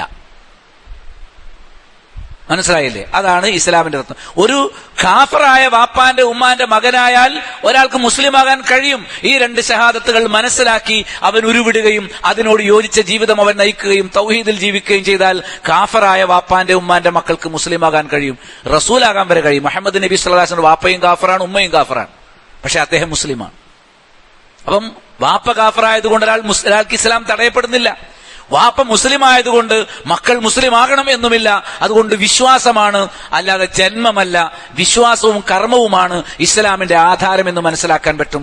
അത് ഉൾക്കൊള്ളുക എന്നുള്ളതാണ് ഷഹാദത്തുകൾ കൊണ്ട് ഉദ്ദേശിക്കുന്നത്. ഒന്ന്, നമ്മുടെ ജീവിതത്തിന് ഒരു ലക്ഷ്യമുണ്ട്, ഒരു ലക്ഷ്യമേയുള്ളൂ, അള്ളാഹുവെ മാത്രം ആരാധിക്കുക. വമാ ഖലഖതുൽ ജിന്ന വൽ ഇൻസ ഇല്ലാ ലിയഅ്ബുദൂൻ, ജിന്നിനെയും ഇൻസിനെയും എന്നെ മാത്രം ആരാധിക്കാൻ വേണ്ടിയല്ല സൃഷ്ടിച്ചിട്ടില്ല. അള്ളാഹു സൃഷ്ടികളെ ആരാധിക്കാൻ വേണ്ടി ആരെയും സൃഷ്ടിച്ചിട്ടില്ല. സ്രഷ്ടാവായ അള്ളാഹുവിനെ മാത്രം ആരാധിക്കാൻ വേണ്ടിയാണ് സൃഷ്ടിച്ചത്. അത് സാക്ഷ്യം വഹിക്കണം. ആദ്യം അള്ളാഹുവെ മാത്രമേ ആരാധിക്കുകയുള്ളൂ, നമ്മുടെ ജീവിതത്തിന്റെ ലക്ഷ്യം. രണ്ടാമതായി നമ്മുടെ കർമ്മങ്ങൾ, ഏതൊരു ലക്ഷ്യത്തിനു വേണ്ടി അത് നമ്മൾ ഒരൊറ്റ മാർഗം, ഒരു സ്രോതസ്സിലും സ്വീകരിക്കണം. നമ്മളൊരു മുസ്ലിം, അള്ളാഹുവിന് കീഴ്പ്പെടുന്ന ഒരു മുസ്ലിം, ഇസ്ലാം സ്വീകരിക്കുന്ന ഒരാൾ അവന്റെ ജീവിതത്തിന്റെ ആരാധനകളും സംസ്കാരങ്ങളും സ്വഭാവ മര്യാദകളും, എന്തിനവന്റെ വസ്ത്രധാരണവും കച്ചവടവും കല്യാണവും അവന്റെ കുടുംബജീവിതവും അവന്റെ പെരുമാറ്റങ്ങളും എല്ലാം സ്വീകരിക്കുന്നത് ഒരൊറ്റ സ്രോതസ്സിൽ നിന്നായിരിക്കണം. അള്ളാഹുവിനെ മാത്രം ആരാധിക്കണം, ആ ഏകനായ അള്ളാഹുവിനെ മാത്രം ആരാധിക്കുക, ഏകമായ മാർഗത്തിലൂടെ മാത്രം സഞ്ചരിക്കുക. രണ്ടാമത്തത് ഏകമാർഗത്തിലൂടെ സഞ്ചരിക്കണം. അത് മുഹമ്മദ് നബി സല്ലല്ലാഹു അലൈഹി വസല്ലം വരച്ചു കാണിച്ചിരുന്ന മാർഗമാണ്. നമ്മുടെ അനുസരണം മുഹമ്മദ് നബിക്ക് മാത്രം. മുഹമ്മദ് നബിയെ ധിക്കരിച്ചുകൊണ്ട് ലോകത്തൊരാളെ അനുസരിക്കാൻ പറ്റില്ല. വാപ്പാനവരെ അനുസരിക്കാൻ പറ്റൂല, ഭരണാധികാരി അനുസരിക്കാൻ പറ്റൂല. നമ്മൾ അനുസരിക്കേണ്ടത് മുഹമ്മദ് നബിയെ മാത്രമാണ്. ഒരാൾക്ക് അള്ളാഹുവിനെ അനുസരിക്കണമെങ്കിൽ പോലും മുഹമ്മദ് നബി അനുസരിക്കണം. അതുകൊണ്ടാണ് അള്ളാഹു ആരാണോ റസൂലിനെ അനുസരിക്കുന്നത് അവനാണ് അള്ളാഹുവിനെ അനുസരിച്ചത്. കാരണം അള്ളാഹു നമ്മളോട് നേരിട്ടൊന്നും കൽപ്പിക്കുന്നില്ല. അള്ളാഹു എല്ലാ കൽപ്പനയും റസൂലിനാണ് കൊടുക്കുന്നത്. റസൂലാണ് നമുക്ക് എത്തിച്ചേരുന്നത്. അപ്പൊ നമുക്ക് റസൂൽ ഒന്നേ ഉള്ളൂ, റസൂലിന്റെ മാർഗം ഒന്നേ ഉള്ളൂ. അപ്പൊ തൗഹീദാണ് ഒന്നാമത്തെ മാർഗം, റിസാലത്താണ് രണ്ടാമത്തെ അടിസ്ഥാനം. മൂന്നാമത്തെ വിഷയം നമ്മുടെ ജീവിത ലക്ഷ്യം ലാ ഇലാഹ ഇല്ലല്ലാഹ് എന്നും ആ ലക്ഷ്യം പഠിപ്പിക്കാൻ അള്ളാഹു റസൂലുമാരെ കിതാബുകളുമായി അയച്ചിട്ടുണ്ട്, മുഹമ്മദ് നബിയെ ഖുർആനുമായി അയച്ചിട്ടുണ്ട് എന്നും വ്യക്തമായി ബോധ്യപ്പെടുത്തുമ്പോൾ അത് ഉൾക്കൊള്ളുന്ന ഒരാൾക്ക് എന്താണ് അതുകൊണ്ടുള്ള നേട്ടം, അതിന്റെ ലക്ഷ്യം എന്താണ്? ഒരാൾ ലാ ഇലാഹ ഇല്ലല്ലാഹ് സ്വീകരിച്ചു, ഒരാൾ മുഹമ്മദ് റസൂൽ അഷ്ഹദു അല്ലാ ഇലാഹ ഇല്ലല്ലാഹ് വഅഷ്ഹദു അന്ന മുഹമ്മദൻ അബ്ദുഹു വറസൂലുഹു, അല്ലാഹു അല്ലാതെ ആരാധനക്കർഹനായി മറ്റാരുമില്ലെന്ന് ഞാനിതാ സാക്ഷ്യം വഹിക്കുന്നു, ഉറച്ചു വിശ്വസിക്കുന്നു, അതനുസരിച്ച് ഞാൻ ജീവിക്കുന്നു. എന്റെ ആരാധന അല്ലാഹുവിന് മാത്രമാണ്, എന്റെ പ്രാർത്ഥന അല്ലാഹുവിന് മാത്രമാണ്, എന്റെ നേർച്ചകൾ അല്ലാഹുവിന് മാത്രമാണ്, ഞാൻ ഭരമേൽപ്പിക്കുന്നത് അല്ലാഹുവിൽ മാത്രമാണ്, അഭൗതികമായ ഭയം അല്ലാഹുവോട് മാത്രമാണ്, അഭൗതികമായ പ്രതീക്ഷ അല്ലാഹുവിൽ നിന്നു മാത്രമാണ്. ഇങ്ങനെ ഇബാദത്തിന്റെ എല്ലാ ഇനങ്ങളും ഞാൻ ഖേദിച്ചു മടങ്ങുന്നത് അല്ലാഹുവിലേക്കാണ്, ഞാൻ തൗബ ചെയ്യുന്നത് അല്ലാഹുവോടാണ്, ഞാൻ ശിഫ ചോദിക്കുന്നത് അല്ലാഹുവോടാണ്. അങ്ങനെ ഇബാദത്തിന്റെ എല്ലാ ഇനങ്ങളും അല്ലാഹുവിന് മാത്രമേ നൽകൂ എന്നുള്ള ഷഹാദത്ത്, ഇതാണ് ഒന്നാമത്തെ അടിസ്ഥാനം. അത് സ്വീകരിച്ച ഒരാൾ, ഇത് നമുക്ക് പഠിക്കാൻ മാതൃക മുഹമ്മദ് നബിയാണ്. വഅഷ്ഹദു അന്ന മുഹമ്മദൻ അബ്ദുഹു വറസൂലുഹു, മുഹമ്മദ് നബി അള്ളാഹുവിന്റെ അടിമയാണ്, മുഹമ്മദ് നബി അള്ളാഹുവിന്റെ റസൂലാണ്. ഈ കാര്യങ്ങൾ ഞാനിതാ അടിയുറച്ച് വിശ്വസിക്കുകയും നാവുകൊണ്ട് പ്രഖ്യാപിക്കുകയും എന്റെ ജീവിതത്തിൽ ഞാൻ നബിയുടെ ചര്യ പിന്തുടരും. ഞാൻ എന്ത് കാര്യം ചെയ്താലും ഞാൻ വലത് കൈകൊണ്ട് കുടിക്കുന്നുണ്ടെങ്കിൽ അത് നബി വലത് കൈകൊണ്ട് കുടിക്കാൻ കൽപ്പിച്ചു, ഇടത്തെ കൈകൊണ്ട് കുടിക്കുന്നത് ശൈത്താനാണെന്ന് പഠിപ്പിച്ചു എന്നുള്ളത് കൊണ്ടാണ്. പുരുഷന്മാർ വസ്ത്രം ധരിക്കുമ്പോൾ നെരിയാണിക്ക് മീതെയാണ് വസ്ത്രം അവൻ നിർത്തുന്നതെങ്കിൽ അതിന്റെ താഴെ വസ്ത്രം വലിച്ചിഴക്കാൻ പാടില്ല എന്നും നബി സല്ലല്ലാഹു അലൈഹി വസല്ലം പഠിപ്പിച്ചിട്ടുള്ളത് കൊണ്ടാണ്. അഖീദയിലും അങ്ങനെ തന്നെ ഒന്നാമത്തെ വിഷയം അതാണ്. അള്ളാഹുവെ മാത്രമേ ആരാധിക്കൂ, ഞാൻ വിഗ്രഹങ്ങളെ ആരാധിക്കില്ല, ജാറങ്ങളെ ആരാധിക്കില്ല എന്ന് ഞാൻ തീരുമാനിക്കാനുള്ള കാരണം അള്ളാഹുവിന്റെ റസൂൽ അത് പഠിപ്പിച്ചിട്ടുണ്ട് എന്നുള്ളത് കൊണ്ടാണ്. അപ്പൊ നമ്മുടെ മാതൃക ആരാണ്? റസൂലാണ്. അപ്പൊ അള്ളാഹുവിനെ മാത്രമേ ആരാധിക്കാവൂ എന്നും മുഹമ്മദ് സല്ലല്ലാഹു അലൈഹി വസല്ലം അള്ളാഹുവിന്റെ റസൂലാണ് എന്നും വിശ്വസിക്കുന്ന ഒരാൾക്ക് അള്ളാഹു സ്വർഗം നിശ്ചയിച്ചിട്ടുണ്ട്. അതല്ലാത്ത ആളുകൾക്ക് അള്ളാഹു അല്ലാത്തവരെ ആരാധിക്കുകയോ റസൂൽ അല്ലാത്തവരെ ഇത്തിബാഅ് ചെയ്തുകൊണ്ട് റസൂലിന്റെ മാർഗത്തിനെതിരായി ബിദ്അത്തിന്റെ മാർഗങ്ങളിലൂടെയും മതങ്ങളിലൂടെയും ജീവിതം നയിക്കുക. എല്ലാ മതങ്ങളും ബിദ്അത്തിന്റെ മതങ്ങളാണ്. ഇസ്ലാമിൽ നിന്ന് ഭിന്നിച്ചിട്ടാണ് ലോകത്തെല്ലാ മതങ്ങളും ഉണ്ടായത്. ആദ്യം ഇസ്ലാമാണ്. ആദ്യ നബിക്ക് ഇസ്ലാമ കൊടുത്തത്. 10 തലമുറകളിൽ മറ്റു മതമില്ല. ക്രിസ്തു മതവും യഹൂദ മതമോ മറ്റേതെങ്കിലും മതമോ ബഹുദൈവാരാധനയുടെ മതമോ ഒന്നും ലോകത്തില്ല. അതൊക്കെ ഉണ്ടായത് 10 തലമുറകൾക്ക് ശേഷമാണ്. അതൊക്കെ ഇസ്ലാമിൽ നിന്ന് വ്യതിചലിച്ചു പോയ ആളുകൾ ഉണ്ടാക്കിയതാണ്. അതുകൊണ്ട് അങ്ങനെ ചെയ്യുന്ന ആളുകളെ സംബന്ധിച്ചിടത്തോളം അവർക്ക് നരകമുണ്ട്. മൂന്നാമത്തെ വിഷയം അതാണ്, സ്വർഗവും നരകവും, ആഖിറത്ത്. നമ്മുടെ ജീവിതത്തിന്റെ ലക്ഷ്യം എന്താണ്? ആഖിറത്ത്. ആഖിറത്തിലേക്ക് നമുക്ക് എങ്ങനെ എത്താൻ പറ്റും? ലാ ഇലാഹ ഇല്ലല്ലാഹ് ഉണ്ടെങ്കിൽ എത്താൻ പറ്റും. ലാ ഇലാഹ ഇല്ലല്ലാഹ് എന്താണ് എന്ന് എങ്ങനെ പഠിക്കാൻ കഴിയും? നബിമാര് പഠിപ്പിക്കണം, കിതാബ് പഠിപ്പിക്കണം. അപ്പോൾ ഖുർആനും സുന്നത്തും നന്നായി പഠിച്ച് അള്ളാഹുവെ മാത്രം ആരാധിച്ച് സൃഷ്ടിപൂജയിലേക്ക് പോകാതിരുന്നാൽ ഒരാൾക്ക് സ്വർഗം നേടാം. തിൽക്കദ്ദാറുൽ ആഖിറ, അതാണ് പരലോക ഭവനം. നജഅലുഹാ, നാം അത് ഒരുക്കി വെച്ചിരിക്കുന്നു, ലില്ലദീന ലാ യുരീദൂന ഉലുവൻ ഫിൽ അർളി വലാ ഫസാദൻ, ദുനിയാവിലെ ഔന്നത്യമോ ദുനിയാവിൽ കുഴപ്പമോ ഉദ്ദേശിക്കാത്തവർക്ക്. ഇവിടെ 2 തരം മനുഷ്യരാണ്. ഒന്ന് ഇവിടെ വലിയ ആൾക്കാരാകാനും അധികാരം കിട്ടാനും ജാട കാണിക്കാനും വേണ്ടി ദുനിയാവിന്റെ മത്സരങ്ങളിൽ ജീവിക്കുന്നവർ. രണ്ടാമത്തത് ദുനിയാവിൽ ഫിത്തന ഉണ്ടാക്കുന്നവർ. എല്ലായിടത്തും കുഴപ്പം, കലാപം, ഗുണ്ടായിസം, ലഹരി, തോന്നിവാസങ്ങൾ. ഇങ്ങനെ 2 തരം മനുഷ്യരാ. ഒന്ന് കുഴപ്പമുണ്ടാക്കുന്ന ആൾക്കാർ, 2 ഞാനാണ് വലുത് എന്ന് സ്ഥാപിക്കാൻ വേണ്ടി മത്സരിക്കുന്ന ആളുകൾ. ഇത് രണ്ടും ഉദ്ദേശിക്കാത്ത, റബ്ബിനെ തിരിച്ചറിഞ്ഞും അവന്റെ മുന്നിൽ രക്ഷപ്പെടണമെന്ന് മാത്രം ചിന്തിക്കുന്ന, റബ്ബിന് പൂർണ്ണമായി കീഴ്പ്പെട്ട മുസ്ലിങ്ങളായ ആളുകൾ, അവർക്ക് സ്വർഗമുണ്ട്, അല്ലാത്തവർക്ക് നരകമുണ്ട്. അതുകൊണ്ട് ദുനിയാവ് ലക്ഷ്യം വെക്കാത്ത ആളുകൾക്ക് അള്ളാഹു സ്വർഗം ഒരുക്കി വെച്ചിരിക്കുന്നു. വലാഖിബത്തു ലിൽ മുത്തഖീൻ, ഹറാമുകൾ വരാതെ സൂക്ഷിക്കുന്നവർക്കാണ് നല്ല പര്യവസാനം, സ്വർഗമുള്ളത് എന്ന് ഖുർആൻ പഠിപ്പിച്ചു. ചുരുക്കി പറഞ്ഞാൽ മുഹമ്മദ് നബി സല്ലല്ലാഹു അലൈഹി വസല്ലമ ഈ 6-ാം നൂറ്റാണ്ടിൽ കൊണ്ടുവന്ന ഒരു പുതിയ മതമല്ല ഇസ്ലാം. മുഹമ്മദ് നബി പഠിപ്പിച്ചത് ആദം നബി പഠിപ്പിച്ച അതേ ഇസ്ലാമാണ്. അതുകൊണ്ടാണ് നബിയോട് നിനക്കും നിനക്ക് മുമ്പുള്ള നബിമാർക്കും വഹി നൽകിയിട്ടുണ്ട്, ശിർക്ക് ചെയ്താൽ അമലുകൾ പൊളിഞ്ഞു പോകും, നഷ്ടക്കാരിൽ അഥവാ നരകക്കാരിൽ പെട്ടുപോകും എന്നുള്ളത്. മുഹമ്മദ് നബി സല്ലല്ലാഹു അലൈഹി വസല്ലം പുതിയൊരു മതമാണ് ഉണ്ടാക്കിയതെന്ന് ശത്രുക്കൾ പറയുന്നു. ഒരുപാട് മതങ്ങൾ ലോകത്ത് പണ്ട് കടന്നുപോയിട്ടുണ്ട്. അതിൽ അവസാന കാലത്ത് വന്ന മതമാണ് ക്രിസ്തു മതം. അതിനുമുമ്പ് യഹൂദ മതമുണ്ട്, മറ്റു പല അനേക മതങ്ങൾ ലോകത്തുണ്ട്. ആ മതങ്ങളുടെയൊക്കെ അവസാനത്തിൽ മുഹമ്മദ് നബി ഉണ്ടാക്കിയ ഏറ്റവും പുതിയ മതമാണ് ഇസ്ലാം എന്നാണ് പലരുടെയും ധാരണ. ശരിയല്ല. ഇസ്ലാമാണ് അടിസ്ഥാന മതം.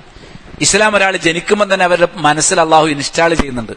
പിന്നെ അവരുടെ മാതാപിതാക്കൾ പിൽക്കാലത്ത് മറ്റു മതസ്ഥരായി പോയി അവരുടെ കൂടെ ജീവിക്കുന്നത് കൊണ്ട് ഇസ്ലാം ഉപേക്ഷിച്ചിട്ട് മറ്റു മതങ്ങളിലേക്ക് പോവുകയാണ്. അതുകൊണ്ടാണ് അബവാഹു യുഹവ്വിദാനിഹി വ യുനസ്സിറാനിഹി വ യുമജ്ജിസാനിഹി, ഒരാളെ ഇസ്ലാം മതത്തിൽ നിന്ന് തെറ്റിക്കുന്നത് അവന്റെ മാതാപിതാക്കളാണ്. യഹൂദിയാക്കുന്നതും ക്രിസ്ത്യാനിയാക്കുന്നതും മജൂസിയാക്കുന്നതും മുശ്രിക്കാക്കുന്നതും ഒക്കെ ആരാണ്? അവന്റെ മാതാപിതാക്കൾ. അത് നമ്മൾ മലയാളം ഭാഷ സംസാരിക്കുന്ന മാതിരിയാണ്. നമ്മൾ മലയാള പറയുന്നത്, തമിഴ്നാട്ടിൽ പോയാൽ തമിഴാ പറയുക.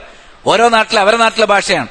എന്താണ് അവർ സംസാരിക്കുന്ന ഭാഷ? ലോകത്തെ ഏറ്റവും നല്ല ഭാഷയാണ് എന്ന് മനസ്സിലാക്കി പഠിച്ച് തിരിച്ചറിഞ്ഞ് അവർ സംസാരിക്കാൻ തുടങ്ങിയൊന്നല്ല. അവർ ജനിച്ചത് തമിഴന്മാരുടെ ഇടയിലേക്കായതുകൊണ്ട് തമിഴ് പറയുന്നു. നമ്മൾ മലയാളികളുടെ ഇടയിലേക്ക് ജനിച്ചുകൊണ്ട് നമ്മൾ മലയാളം പറയുന്നു.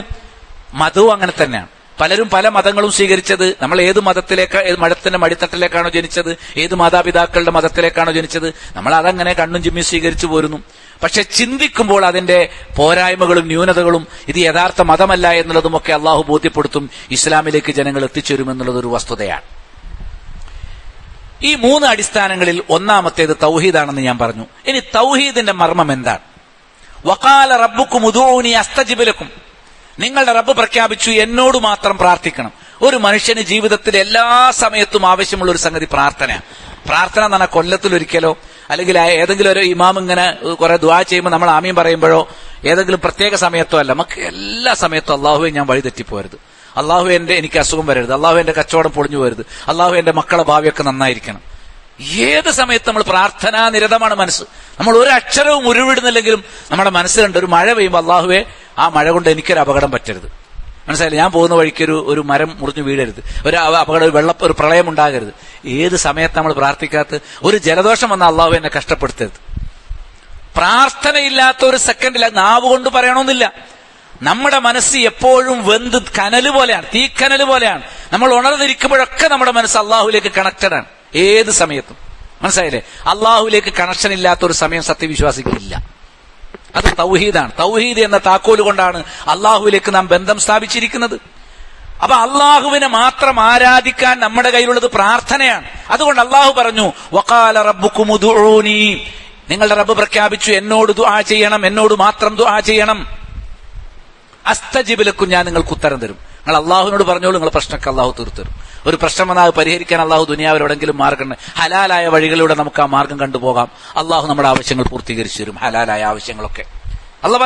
അള്ളാന്റെ വാക്കാണല്ലോ അസ്തജിബ് ലക്കും, ഞാൻ നിങ്ങൾക്ക് ഉത്തരം തരും. നേരെ മറിച്ച് ഇതേ ഉത്തരം കിട്ടാൻ വേണ്ടി ഒരു മയ്യത്തിനടുത്തേക്കോ ഒരു ജാറത്തിലേക്കോ നബിയുടെ അടുത്തേക്കോ പോയി, അല്ലെങ്കിൽ മലക്കിനെ വിളിച്ചു, അല്ലെങ്കിൽ സൂര്യനെ വിളിച്ചു, അതോടുകൂടി ഞാൻ പഴച്ചുപോയി.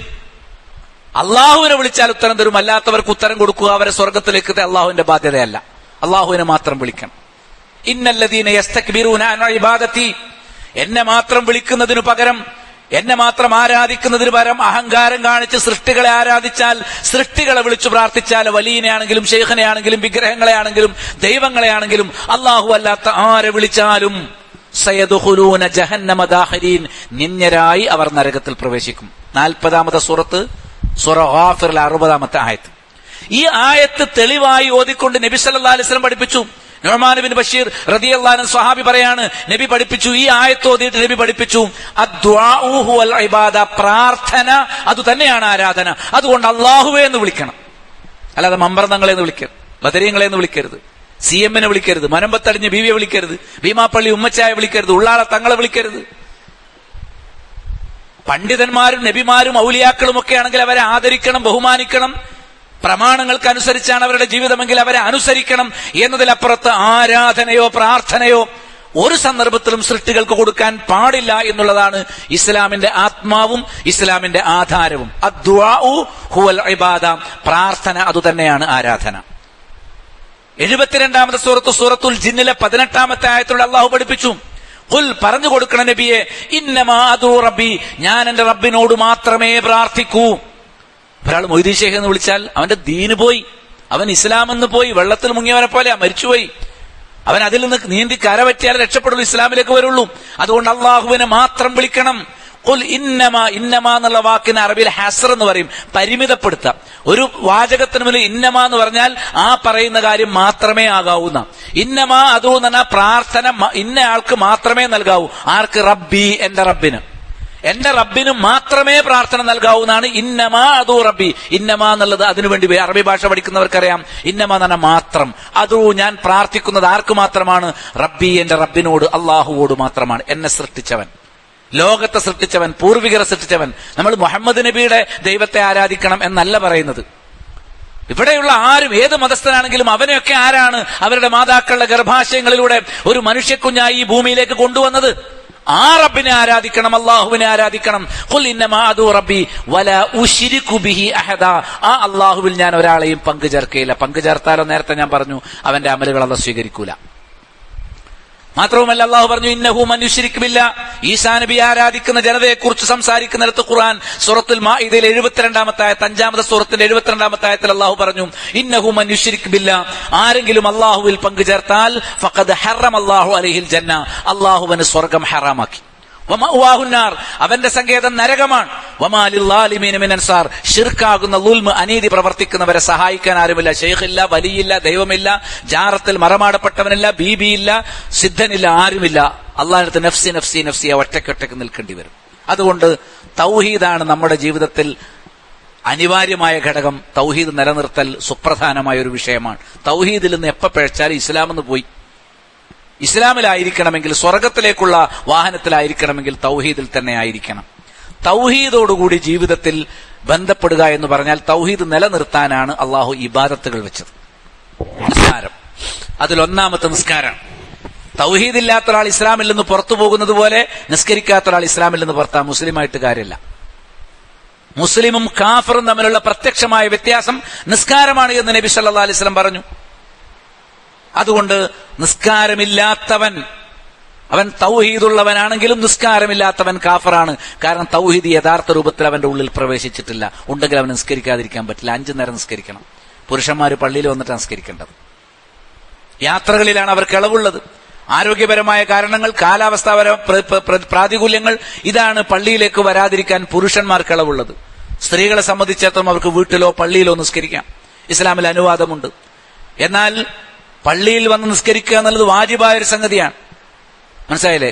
കൃത്യമായി നിസ്കരിക്കാത്ത ഒരാളെ സംബന്ധിച്ചിടത്തോളം അവൻ ഇസ്ലാമിൽ നിന്ന് പുറത്താണ് എന്നുള്ളത് പണ്ഡിതന്മാരുടെ ഇജ്മാഉള്ള ഫത്വയാണ് എന്ന് പറഞ്ഞാൽ അല്ലാഹു സുബ്ഹാനഹു വ തആല മുസ്ലിമിന്റെ ഒന്നാമത്തെ വിശ്വാസം നമ്മുടെ ഹൃദയത്തിലല്ലേ ഉള്ളത്.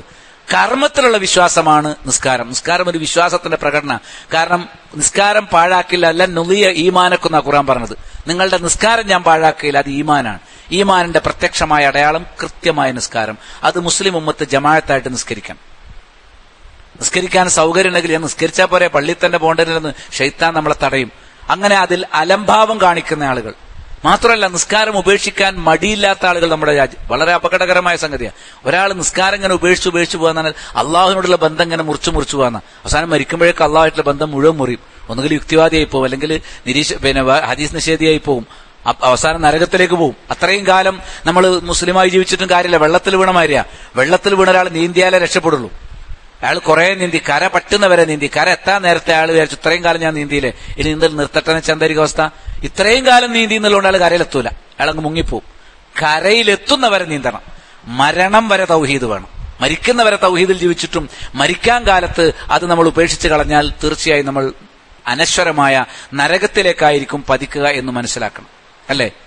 നിസ്കാരം തന്നെ വളരെ ലഘുവായിട്ട് എല്ലാം കഴിഞ്ഞ് ഒഴിവുണ്ടെങ്കിൽ മാത്രം നിസ്കരിക്കുന്ന ആൾക്കാരുണ്ട്. നിസ്കരിക്കുന്ന വെച്ചാൽ എപ്പോഴെങ്കിലൊക്കെ നിസ്കരിക്കും. അങ്ങനെ തോന്നുമ്പോൾ നിസ്കരിക്കാനുള്ളതല്ല. മനസ്സിലായില്ലേ? ഒരാള് സുബഹ് ജമാഅത്തായിട്ട് ഇമാമിന്റെ കൂടെ പള്ളിയിൽ നിസ്കരിച്ചാൽ മൻ സ്വല്ലാ സ്വലാത്ത സുബഹി മഅൽ ഇമാമി, ഒരാൾ ഇമാമിന്റെ കൂടെ പള്ളിയിൽ വെച്ച് നിസ്കരിക്കുകയാണെങ്കിൽ ഫഹുവ ഫീ ദിമ്മത്തില്ല, അവൻ അള്ളാഹുവിന്റെ സംരക്ഷണത്തിലാണ് എന്ന് നബി സ്വല്ലല്ലാഹു അലൈഹി വസല്ലം പഠിപ്പിച്ചു.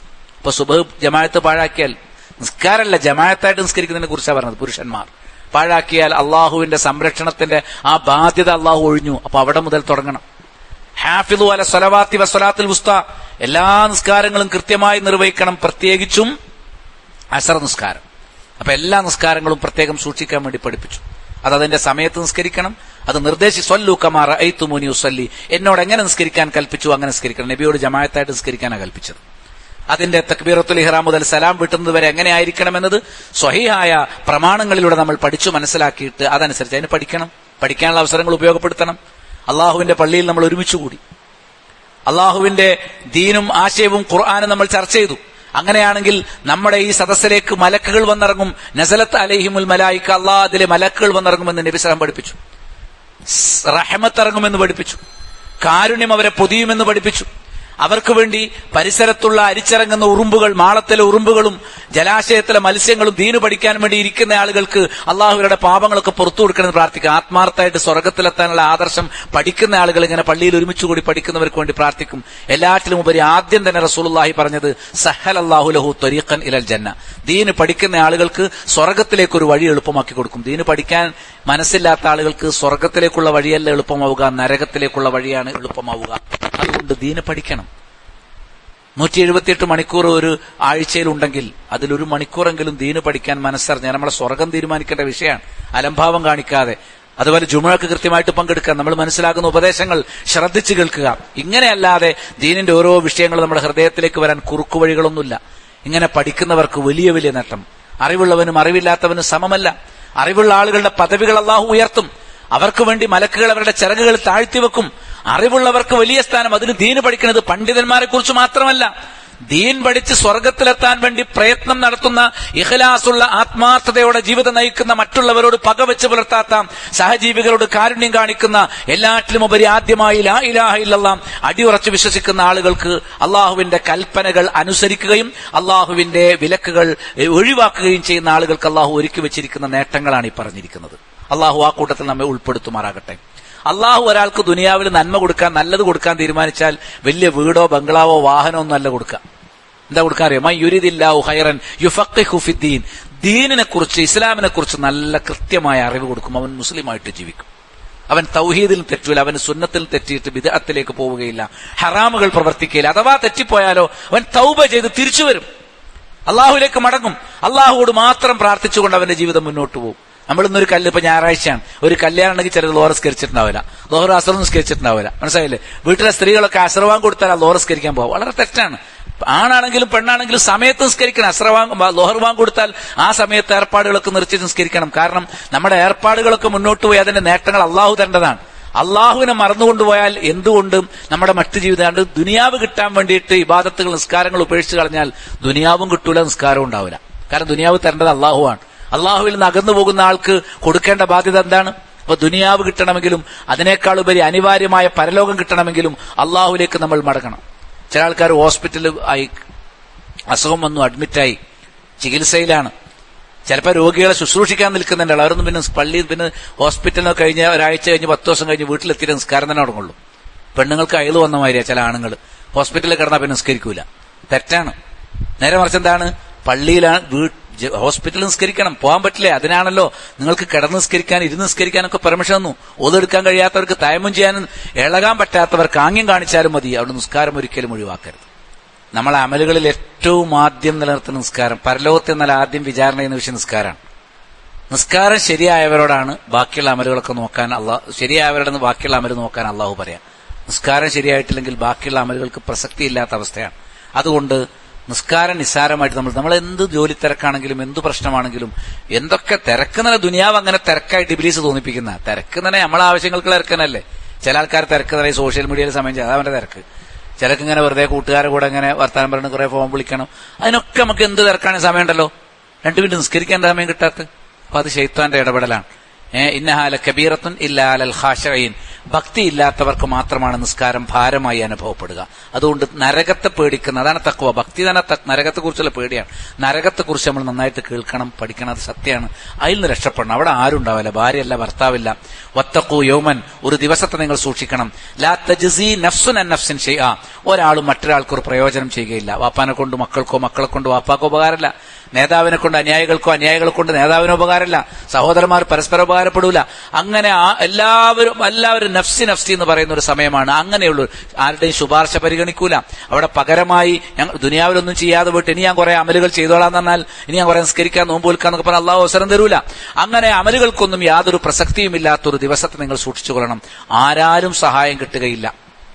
മനസ്സിലായില്ലേ? വലാ യുഖ്ബലു മിൻഹാ ശഫാഅത്തുൻ വലാ യൂഖദു മിൻഹാ അദ്ലുൻ വലാ ഹും യുൻസറൂൻ. ഒരു ഷെയ്ഖിന്റെയും, ഒരു ബീവിയുടെയും, ഒരു മുരീദിന്റെയും, ഒരു സിഎമ്മിന്റെയും സഹായം അവിടെ കിട്ടുകയില്ല. അള്ളാഹു മാത്രം. അതുകൊണ്ട് അള്ളാഹുവിൽ മാത്രം അർപ്പിച്ച് കൃത്യമായി നിസ്കരിക്കാൻ, നമ്മൾ ഇബാദത്തുകൾ ചെയ്യാൻ നമ്മൾ ബാധ്യസ്ഥരാണ്. ഇനി നമ്മൾ ഇബാദത്തുകൾ നിസ്കരിക്കുമ്പോൾ എങ്ങനെയെങ്കിലും നിസ്കരിച്ചാൽ പോരാ. പല ജാതി നിസ്കാരമുണ്ട്. ഇബാദത്ത് ചെയ്യുമ്പോൾ എങ്ങനെയെങ്കിലും ഇബാദത്ത് ചെയ്താൽ പോരാ. അള്ളാഹിനെ മാത്രം ആരാധിക്കുന്നു പറയുന്ന ആൾക്കാർ പിന്നെ ഇങ്ങനെ ജാറങ്ങളിൽ പോകും. ജാറം എന്ന് പറയുന്ന ഒരു സമ്പ്രദായമേ ഇസ്ലാമിലില്ല. അതൊരു സങ്കല്പമാണ്. അത് യഹൂദികളുടെ ക്രിസ്ത്യാനികളുടെ സങ്കല്പം ഇസ്ലാമിലേക്ക് വന്ന. നബി സല്ലല്ലാഹു അലൈഹി വസല്ലം ഒരു പ്രവചനം നടത്തിയിട്ടുണ്ട്. ല തത്തബിയുന്ന സുനനമൻ കാന ഖബലക്കും ശിബറൻ ബിശിബിരിൻ വദിറാഅൻ ബിദിറാഇൻ. നിങ്ങളുടെ മുമ്പുള്ളവരുടെ മാർഗം നിങ്ങൾ പിന്തുടരുക തന്നെ ചെയ്യും, ചാണിന് ചാണായും മുഴത്തിന് മുഴമായും. മനസ്സിലായില്ലേ? എത്രത്തോ ഹത്താ ലൗ ദഖലു ജുഹറ ലബ്ബില്ല ദഖൽതുമു. പൂർവികരുടെ ഉടുമ്പിന്റെ മാളത്തിൽ കയറി. ഉടുമ്പിന്റെ മാളം തന്നെ ആർക്കും അങ്ങനെ കയറാൻ പറ്റില്ല, വളരെ പ്രയാസമാണ്. അവിടെ ഒരാൾ കഷ്ടപ്പെട്ട് കയറി അതും നിങ്ങൾ ചെയ്യും. പൂർവികർ ചെയ്ത തിന്മകളൊക്കെ നിങ്ങൾ തുടരും. താക്കീതാണ്. അപ്പൊ യഹൂദ ക്രൈസ്തവരുടെ മാർഗത്തെക്കുറിച്ചാണോ ഞങ്ങളും അതിന്റെ പിന്നാലെ പോകുമെന്ന് നബിയെ നിങ്ങൾ പറയുന്നത് എന്ന് സ്വഹാബികൾ ചോദിച്ചപ്പോൾ ഫമൻ അല്ലാതെ മറ്റാര് എന്ന് നബി സ്വല്ലല്ലാഹു അലൈഹി വസല്ലം ചോദിച്ചു. നബി മരിക്കാൻ നേരത്തെ 5 ദിവസവും യഹൂദ ക്രൈസ്തവരെ കുറിച്ച് താക്കീത് ചെയ്തിട്ടുണ്ട്. ലഅനത്തുല്ലാഹി അലൽ യഹൂദി വന്നസ്വാറ. യഹൂദ ക്രൈസ്തവർക്ക് അള്ളാഹുവിന്റെ ശാപം. അള്ളാഹു അവരെ നരകത്തിലാക്കട്ടെ, അവരെ റഹ്മത്തിൽ നിന്ന് അകറ്റട്ടെ എന്ന് അല്ലാഹു റസൂൽ പ്രാർത്ഥിച്ചു 5 ദിവസം തുടർച്ചയായിട്ട്. എന്താ കാരണം? ഇത്തഖദു ഖുബൂറ അംബിയാഇഹിം വസ്വാലിഹിം മസാജിദ.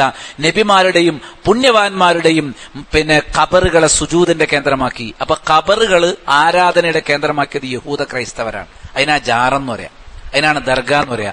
ജാറ ദർഗ ഇസ്ലാമല്ല, അത് യഹൂദിയത്താണ്. അതെത്ര വലിയ തലപ്പാവ് ധരിച്ച ഉസ്താദുമാര് കൊണ്ടുവന്നാലും നമ്മുടെ ആവശ്യങ്ങൾ അവരോടല്ല പറയേണ്ടത്, റബ്ബിനോട് മാത്രം പറയണം. അത് മുശ്രിക്കുകളുടെ രീതിയാണ്. മുശ്രിക്കുകൾ ഏതെങ്കിലും അള്ളാഹുവിനെ പോലെ മറ്റൊരു അള്ളാഹു ഉണ്ടെന്ന് കരുതിയിട്ട് ഏതെങ്കിലും ദൈവങ്ങളെ ആരാധിച്ചവരല്ല.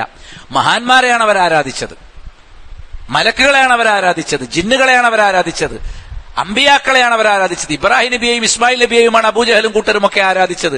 അവരെ ആരാധിക്കുമ്പോൾ അവരോട് പ്രാർത്ഥിച്ചാൽ അവർ അള്ളാഹുവിന്റെ അരികിൽ ശഫാഅത്ത് ചെയ്യും, എന്നിട്ട് അള്ളാഹു ഞങ്ങളുടെ കാര്യം നടപ്പാക്കി തരും. ഇതാണ് മുശ്രിക്കുകളുടെ വിശ്വാസം.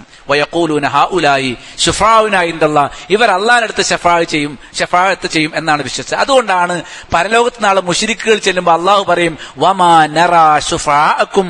നിങ്ങൾ ശഫാഅത്ത് ചെയ്ത ആൾക്കാരെയൊന്നും ഞങ്ങൾ കാണുന്നില്ലല്ലോ.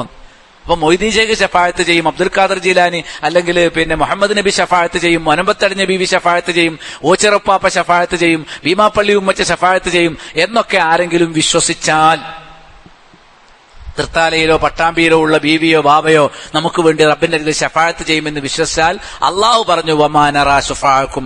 നിങ്ങൾ ശഫാഅത്ത് ചെയ്യുമെന്ന് വിശ്വസിച്ച ഒരാളെയും കാണുന്നില്ലല്ലോ. അപ്പോൾ മക്കാ മുശ്രിക്കുകളുടെ ശുപാർശകർ അവരെയാണ് ഖുർആൻ ആലിഹത്ത് ആരാധ്യന്മാരെന്ന് പറഞ്ഞത്. ഇവിടെ നമ്മൾ പ്രാർത്ഥനയാകുന്ന ആരാധന അർപ്പിക്കുന്നവരെ അവരെ ആരാധ്യന്മാരായിട്ട് കാണുന്നില്ല, ഞങ്ങൾ അവർക്ക് ആരാധന കൊടുക്കുന്നില്ല, ശഫാഅത്ത് പ്രതീക്ഷിക്കുന്നേ ഉള്ളൂ എന്ന് പറയുന്നു. രണ്ടും ഒന്ന് തന്നെയാണ്. ശുഫാ തന്നെയാണ് ആലിഹത്ത്. ഖുർആനിൽ ഇലാഹുകളെ ശുഫാ എന്ന് പറഞ്ഞിട്ടുണ്ട്.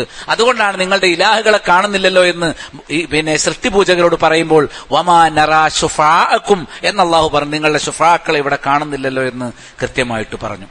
ഖുൽ ഹൽ നുനബ്ബിയുക്കും ബിൽ അഖ്സരീന അഅമാല. അമലുകൾ പാഴാക്കിയവരെ കുറിച്ച് ഞാൻ പറഞ്ഞു തരട്ടെ എന്ന് നബി ചോദിച്ചു. അല്ലദീന ലല്ല സഅയ്യുഹും ഫിൽ ഹയാത്തി ദുനിയ. അവർ പ്രവർത്തിച്ചു കൂട്ടിയതൊക്കെ ദുനിയാവിൽ തന്നെ പാഴായിപ്പോയി, പരലോകത്തേക്ക് എത്തിയില്ല. വഹും യഹ്സബൂന അന്നഹും യുഹ്സിനൂന സുൻഅ. അവർ ദുനിയാവിൽ ചില കാര്യങ്ങൾ പ്രവർത്തിക്കുമ്പോൾ വിചാരിച്ച് ഇതൊക്കെ നല്ല കാര്യമാണ് ചെയ്യുന്നത്. ജാറത്ത് പോകുന്നവരും ബിദ്അത്തുകൾ ചെയ്യുന്നവരും ചാവടിയന്തരം നടത്തുന്നവരും ജന്മദിനാഘോഷങ്ങൾ കഴിക്കുന്നവരും മാലയോതുന്നവരും കുത്തുബിയത്ത് നടത്തുന്നവരും ഒക്കെ നല്ല കാര്യമാണെന്നാണ് വിചാരിച്ചത്. പക്ഷെ ഈ പ്രവർത്തനങ്ങളൊക്കെ നാളെ നമ്മളെ നഷ്ടത്തിലേക്കും നരകത്തിലേക്കും എത്തിക്കും. അങ്ങനെ ഒരു കൂട്ടരെ കാണിച്ചിട്ട് സൂറത്തുൽ കഹ്ഫിൽ പറഞ്ഞു. അതുകൊണ്ടാണ് നബി സ്വല്ലല്ലാഹു അലൈഹി വസല്ലം എല്ലാ പ്രസംഗത്തിന് മുമ്പ് കുല്ലു മുഹ്ദസത്തിൻ ബിദ്അ വകുല്ലു ബിദ്അത്തിൻ ദലാല വകുല്ലു ദലാലത്തിൻ ഫിന്നാർ. ദീനല്ലാത്ത ദീനാണ് എന്ന് പറയുന്ന എല്ലാ പുതിയ കാര്യങ്ങളും അത് ദീനല്ല. പക്ഷെ ആളുകൾ ദീനാണെന്ന് പറയുന്നു. മുഹമ്മദ് നബി പഠിപ്പിച്ചില്ല, സ്വഹാബത്തിന് പരിചയമില്ല, ഖുർആനില്ല, സുന്നത്തിലില്ല. നമ്മുടെ നാട്ടിലുണ്ട്. ഏതുപോലെ ചാവടിയന്തരം പോലെ, കണ്ണൂക്ക് പോലെ, ആണ്ടർദികൾ പോലെ, ഉറൂസ് ഉത്സവങ്ങൾ പോലെ, ജാറങ്ങൾ പോലെ, ജന്മദിനാഘോഷങ്ങൾ പോലെ, ഇതൊക്കെ മുസ്ലിങ്ങൾക്കിടയിലുണ്ട് ദീനായിട്ട്. ഇതൊന്നും ഖുർആനിലില്ല, സുന്നത്തിലില്ല, സ്വഹാബികളിലില്ല. അവരിലാണ് യഥാർത്ഥ ദീനുള്ളത്. അപ്പൊ ഉത്തമ തലമുറയിലില്ലാത്ത ആ കാര്യങ്ങൾ ദീനാണ് എന്നുള്ള നിലക്ക് ആരെങ്കിലും ആചരിച്ചാൽ കുല്ലു മുഹ്ദസത്തിൻ ബിദ്അ, അതൊക്കെ ബിദ്അത്താണ്. വകുല്ലു ബിദ്അത്തിൻ ദലാല, എല്ലാ പുത്തനാചാരമായ ബിദ്അത്തും അത് വഴികേടാണ്. എല്ലാ പിഴച്ച വഴിയും നരകത്തിലേക്കാണ്. വകുല്ലു ദലാലത്തിൻ ഫിന്നാർ. അതുകൊണ്ട് സ്വർഗത്തിലെത്തണമെങ്കിൽ സുന്നത്തിന്റെ വഴി വേണം, ബിദ്അത്തിന്റെ വഴികൾ നമ്മൾ ഒഴിവാക്കണം എന്നുള്ളതാണ്. നബി സല്ലല്ലാഹു അലൈഹി വസല്ലം പറഞ്ഞു മൻ ആവാ മുഹദിസൻ. ആരെങ്കിലും ദീനിൽപ്പെടാത്ത ഒരു കാര്യം ദീനാണെന്ന് പറഞ്ഞുകൊണ്ട് പുതുതായി ഉണ്ടാക്കി കൊണ്ടുവന്നാൽ ഫഅലൈഹി ലഅനത്തുല്ലാഹ്. ദീനിൽപ്പെടാത്ത ഒരു കാര്യം ദീനാണെന്ന് പറഞ്ഞു ചെയ്താൽ, ഇപ്പൊ ജാറം ദീനിലില്ല, ഒരാൾ ജാറമുണ്ടാക്കി അല്ലെങ്കിൽ ജാറത്തിൽ പോയി ജാറത്തിലുള്ള ആളോട് തേടി അവിടെ ഒരു വിളക്ക് കത്തിച്ചു വെച്ചു, അങ്ങനെ ചെയ്താൽ ഫഅലൈഹി ലഅനത്തുല്ലാഹ്, അവന്റെ മേൽ അല്ലാഹുവിന്റെ ശാപമുണ്ട്. വൽ മലായികത്തി, മലക്കുകൾ അവനെ ശപിച്ചുകൊണ്ടിരിക്കും. വന്നാസി അജ്മഈൻ, എല്ലാ മുഅ്മിനുകളും അവനെ ശപിക്കുന്നുണ്ട്. നമ്മളിങ്ങനെ പ്രാർത്ഥിക്കുന്നില്ലേ, ആ പ്രാർത്ഥനയൊക്കെ അവർക്കെതിരെ വരും. ലാ യഖ്ബലുല്ലാഹു മിൻഹു സർഫൻ വലാ അദ്ല, ജാറത്തിൽ പോകുന്നവന്റെ, ബിദ്അത്തുകൾ ചെയ്യുന്നവന്റെ ഒരു വ്യവഹാരവും അള്ളാഹു സ്വീകരിക്കുകയില്ല. അവൻ നിസ്കരിച്ചിട്ട് കാര്യമില്ല, നോമ്പ് വിട്ടിട്ട് കാര്യമില്ല, വാപ്പാനമ്മാനെ നോക്കിയിട്ട് കാര്യമില്ല, സദഖ കൊടുത്തിട്ട് കാര്യമില്ല, അവന്റെ ഒരു നന്മയും ഹജ്ജും ഉംറയും ഒന്നും അള്ളാഹു സ്വീകരിക്കുകയില്ല എന്ന് നബി സ്വല്ലല്ലാഹു അലൈഹി വസല്ലം കൃത്യമായി പഠിപ്പിച്ചിട്ടുണ്ട്. മൻ അഹദസ ഫീ അംരിനാ ഹാദാ മാ ലൈസ മിൻഹു ഫഹുവ റദ്ദുൻ, നമ്മുടെ ഈ ദീനിൽപ്പെടാത്ത ഏതെങ്കിലും ഒരു കാര്യം ദീനാണ് എന്നുള്ള നിലക്ക് പുതുതായി ആരെങ്കിലും കൊണ്ടുവന്നാൽ അത് തള്ളേണ്ടതാണ്. അപ്പൊ നമ്മുടെ ദീന് പൊളിക്കുന്ന ഒന്നാമത്തെ കാര്യം ബിദ്അത്താണ്. ഒരു കാര്യം അതുകൂടി പറഞ്ഞ് തൽക്കാലം അവസാനിപ്പിക്കാം.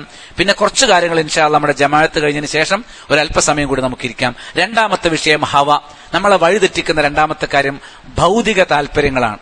ഖുർആൻ പറഞ്ഞു, വലാ തത്തബി അഹ്വാ അല്ലദീന ലാ യഅലമൂൻ, വിവരമില്ലാത്തവരുടെ ദേഹേച്ഛകളെ നിങ്ങൾ പിൻപറ്റരുത്. ശിർക്ക് ചെയ്യുന്നവർ, സൃഷ്ടികളെ പൂജിക്കുന്നവർ, ഡാൻസും പാട്ടും മ്യൂസിക്കും സിനിമയും സീരിയലുമായി നടക്കുന്നവർ, ഇവരൊക്കെ ഹവയെ പിൻപറ്റുന്നവരാണ്. കള്ളുകൂടിയന്മാർ, വ്യഭിചാരികൾ, പലിശക്കാർ, ഇതൊക്കെ ഹവയുടെ ആളുകളാണ്. എനിക്ക് തോന്നിയത് ഞാൻ ചെയ്യാം, അങ്ങനെ നമുക്ക് തോന്നിയത് ചെയ്യാൻ പറ്റൂല. നമുക്കൊരു വഴി കാണിച്ചൊരു ഹിദായത്തുണ്ട്. ഹുദയാണ് വേണ്ടത്, ഹവയല്ല. അതാണ് ആദം നബിക്ക് കൊടുത്ത ഹുദ, അത് മുഹമ്മദ് നബിക്കും കൊടുത്തു, അത് നമുക്കും തന്നു. മുഹമ്മദ് നബിക്ക് കൊടുത്ത ഹുദയാണ് ഖുർആൻ. ആ ഖുർആന്റെ വിശദീകരമായിട്ടുള്ള ഹദീസുകൾ, അത് ഖുർആനും ഹദീസും മുറുകെ പിടിച്ചാൽ വഴിതെറ്റിപ്പോകൂല. ലൻ തദില്ലു മാ തമസ്സക്തും ബിഹി മാ കിതാബുല്ലാഹി വസുന്നത്തു റസൂലിഹി, അള്ളാഹുവിന്റെ കിതാബും റസൂലും സുന്നത്തും മുറുകെ പിടിച്ചാൽ ഒരിക്കലും വഴിതെറ്റിപ്പോവുകയില്ല. അപ്പം ഖുർആനും സുന്നത്തും മുറുകെ പിടിച്ചാൽ ഹവയിൽ നിന്ന് രക്ഷപ്പെടാം. ഖുർആനും അറിയില്ല, സുന്നത്തും അറിയില്ലെങ്കിൽ പിന്നെ നമ്മൾ ചെയ്യുന്നതൊക്കെ നമുക്ക് തോന്നിയത്, എനിക്ക് അങ്ങനെ തോന്നി അതുകൊണ്ട് ഞാൻ അങ്ങനെ ചെയ്തു. നീ എന്താ ജാറത്ത് പോണ്? എല്ലാരും എനിക്കതൊരു ശരിയാണ്, ഒരു മനസ്സിനൊരു സമാധാനം കിട്ടുന്നില്ല, അതുകൊണ്ടാണ്. അത് ക്ഷേത്രത്തിൽ പോയിട്ട് സമാധാനം കിട്ടുന്നവരുണ്ട്, കള്ളു കുടിച്ചിട്ട് സമാധാനം കിട്ടുന്നവരുണ്ട്. അല്ലെങ്കിൽ ഭൂരിപക്ഷം ആൾക്കാർ അങ്ങനെ ചെയ്യുന്നു. ഭൂരിപക്ഷം ചെയ്യുന്നത് ശരിയാവില്ലല്ലോ. ഭൂരിപക്ഷത്തെ അള്ളാഹു നരകത്തിന് വേണ്ടിയാണ് സൃഷ്ടിച്ചത്. ലഖദ് ദറഅനാ ലി ജഹന്നമ കസീറൻ മിനൽ ജിന്നി വൽ ഇൻസി, ജിന്നിലെ ഇൻസിലെ ഭൂരിപക്ഷത്തെ നരകത്തിന് വേണ്ടിയാണ് സൃഷ്ടിച്ചത്. അതുകൊണ്ട് ഭൂരിപക്ഷം നോക്കി സത്യം തീരുമാനിക്കാൻ പറ്റൂല. ഭൂരിപക്ഷവും ന്യൂനപക്ഷവും സത്യത്തിന്റെ മാനദണ്ഡമല്ല. സത്യത്തിന്റെ മാനദണ്ഡം തെളിവാണ്. അതുകൊണ്ട് തെളിവ് നമ്മൾ നന്നായി പഠിക്കണം. ഹവയും ബിദ്അത്തും ഒഴിവാക്കണം. ഇത് രണ്ടു മനുഷ്യരെ വഴിതെറ്റിക്കും. ഇന്ന് മനുഷ്യർ വഴിതെറ്റിപ്പോകുന്ന, ഇസ്ലാമിൽ നിന്ന് അകന്നു പോകുന്നത് ഒന്ന് ബിദ്അത്തിലേക്ക് അവൻ കയറിപ്പോയത് കൊണ്ട്. അവൻ ബിദ്അത്താണെന്ന് മനസ്സിലാകുന്നില്ല. ബിദ്അത്ത് എന്ന് പറഞ്ഞാൽ വ്യഭിചാരത്തെക്കാളും വലിയ അപകടം. വ്യഭിചാരിക്കുന്ന ഒരുത്തന് കുറ്റബോധം ഉണ്ടായിട്ട് നാളെ തിരുത്താനും തൗബ ചെയ്യാനും സാധ്യതയുണ്ട്. ബിദ്അത്തിൽ ജീവിക്കുന്നത് ദീനാണെന്ന്. നബിദിനം കഴിക്കുന്ന ഒരുത്തൻ ഞാൻ അപ്പൊ സ്വർഗത്തിലെത്തുന്ന വിചാരിക്കുന്നത്. ജാറത്ത് പോകുന്ന ഒരാൾ അള്ളാഹു എന്നെ സ്വർഗത്തിലേക്ക് കൊണ്ടുവന്നാ വിചാരിക്കുന്നത്. ഇയാളെ മുരീദായാൽ അവൻ അറിയുന്നില്ല ഈ ജാറം എന്നെ നരകത്തിലേക്കാണ് എത്തിക്കുന്നത് എന്ന്. അതുകൊണ്ട് തെറ്റാണെന്ന് മനസ്സിലാക്കാത്തോണ്ട് മരിക്കുന്നവൻ തൗബ ചെയ്യാൻ സാധ്യതയല്ല. അതുകൊണ്ട് തന്നെ മറ്റു തിന്മകളെക്കാൾ അപകടകാരിയായ തിന്മയാണ് ബിദ്അത്ത്. അറിവ് കൊണ്ടല്ലാതെ ഇതിനെ പരിഹരിക്കാൻ കഴിയില്ല. ബിദ്അത്ത് ഇരുട്ടാണ്, ശിർക്ക് ഇരുട്ടാണ്. ഇരുട്ടിനെ പരിഹരിക്കാൻ വെളിച്ചം മാത്രമേ ഉള്ളൂ. തൗഹീദാണ് വെളിച്ചം, അറിവാണ് വെളിച്ചം.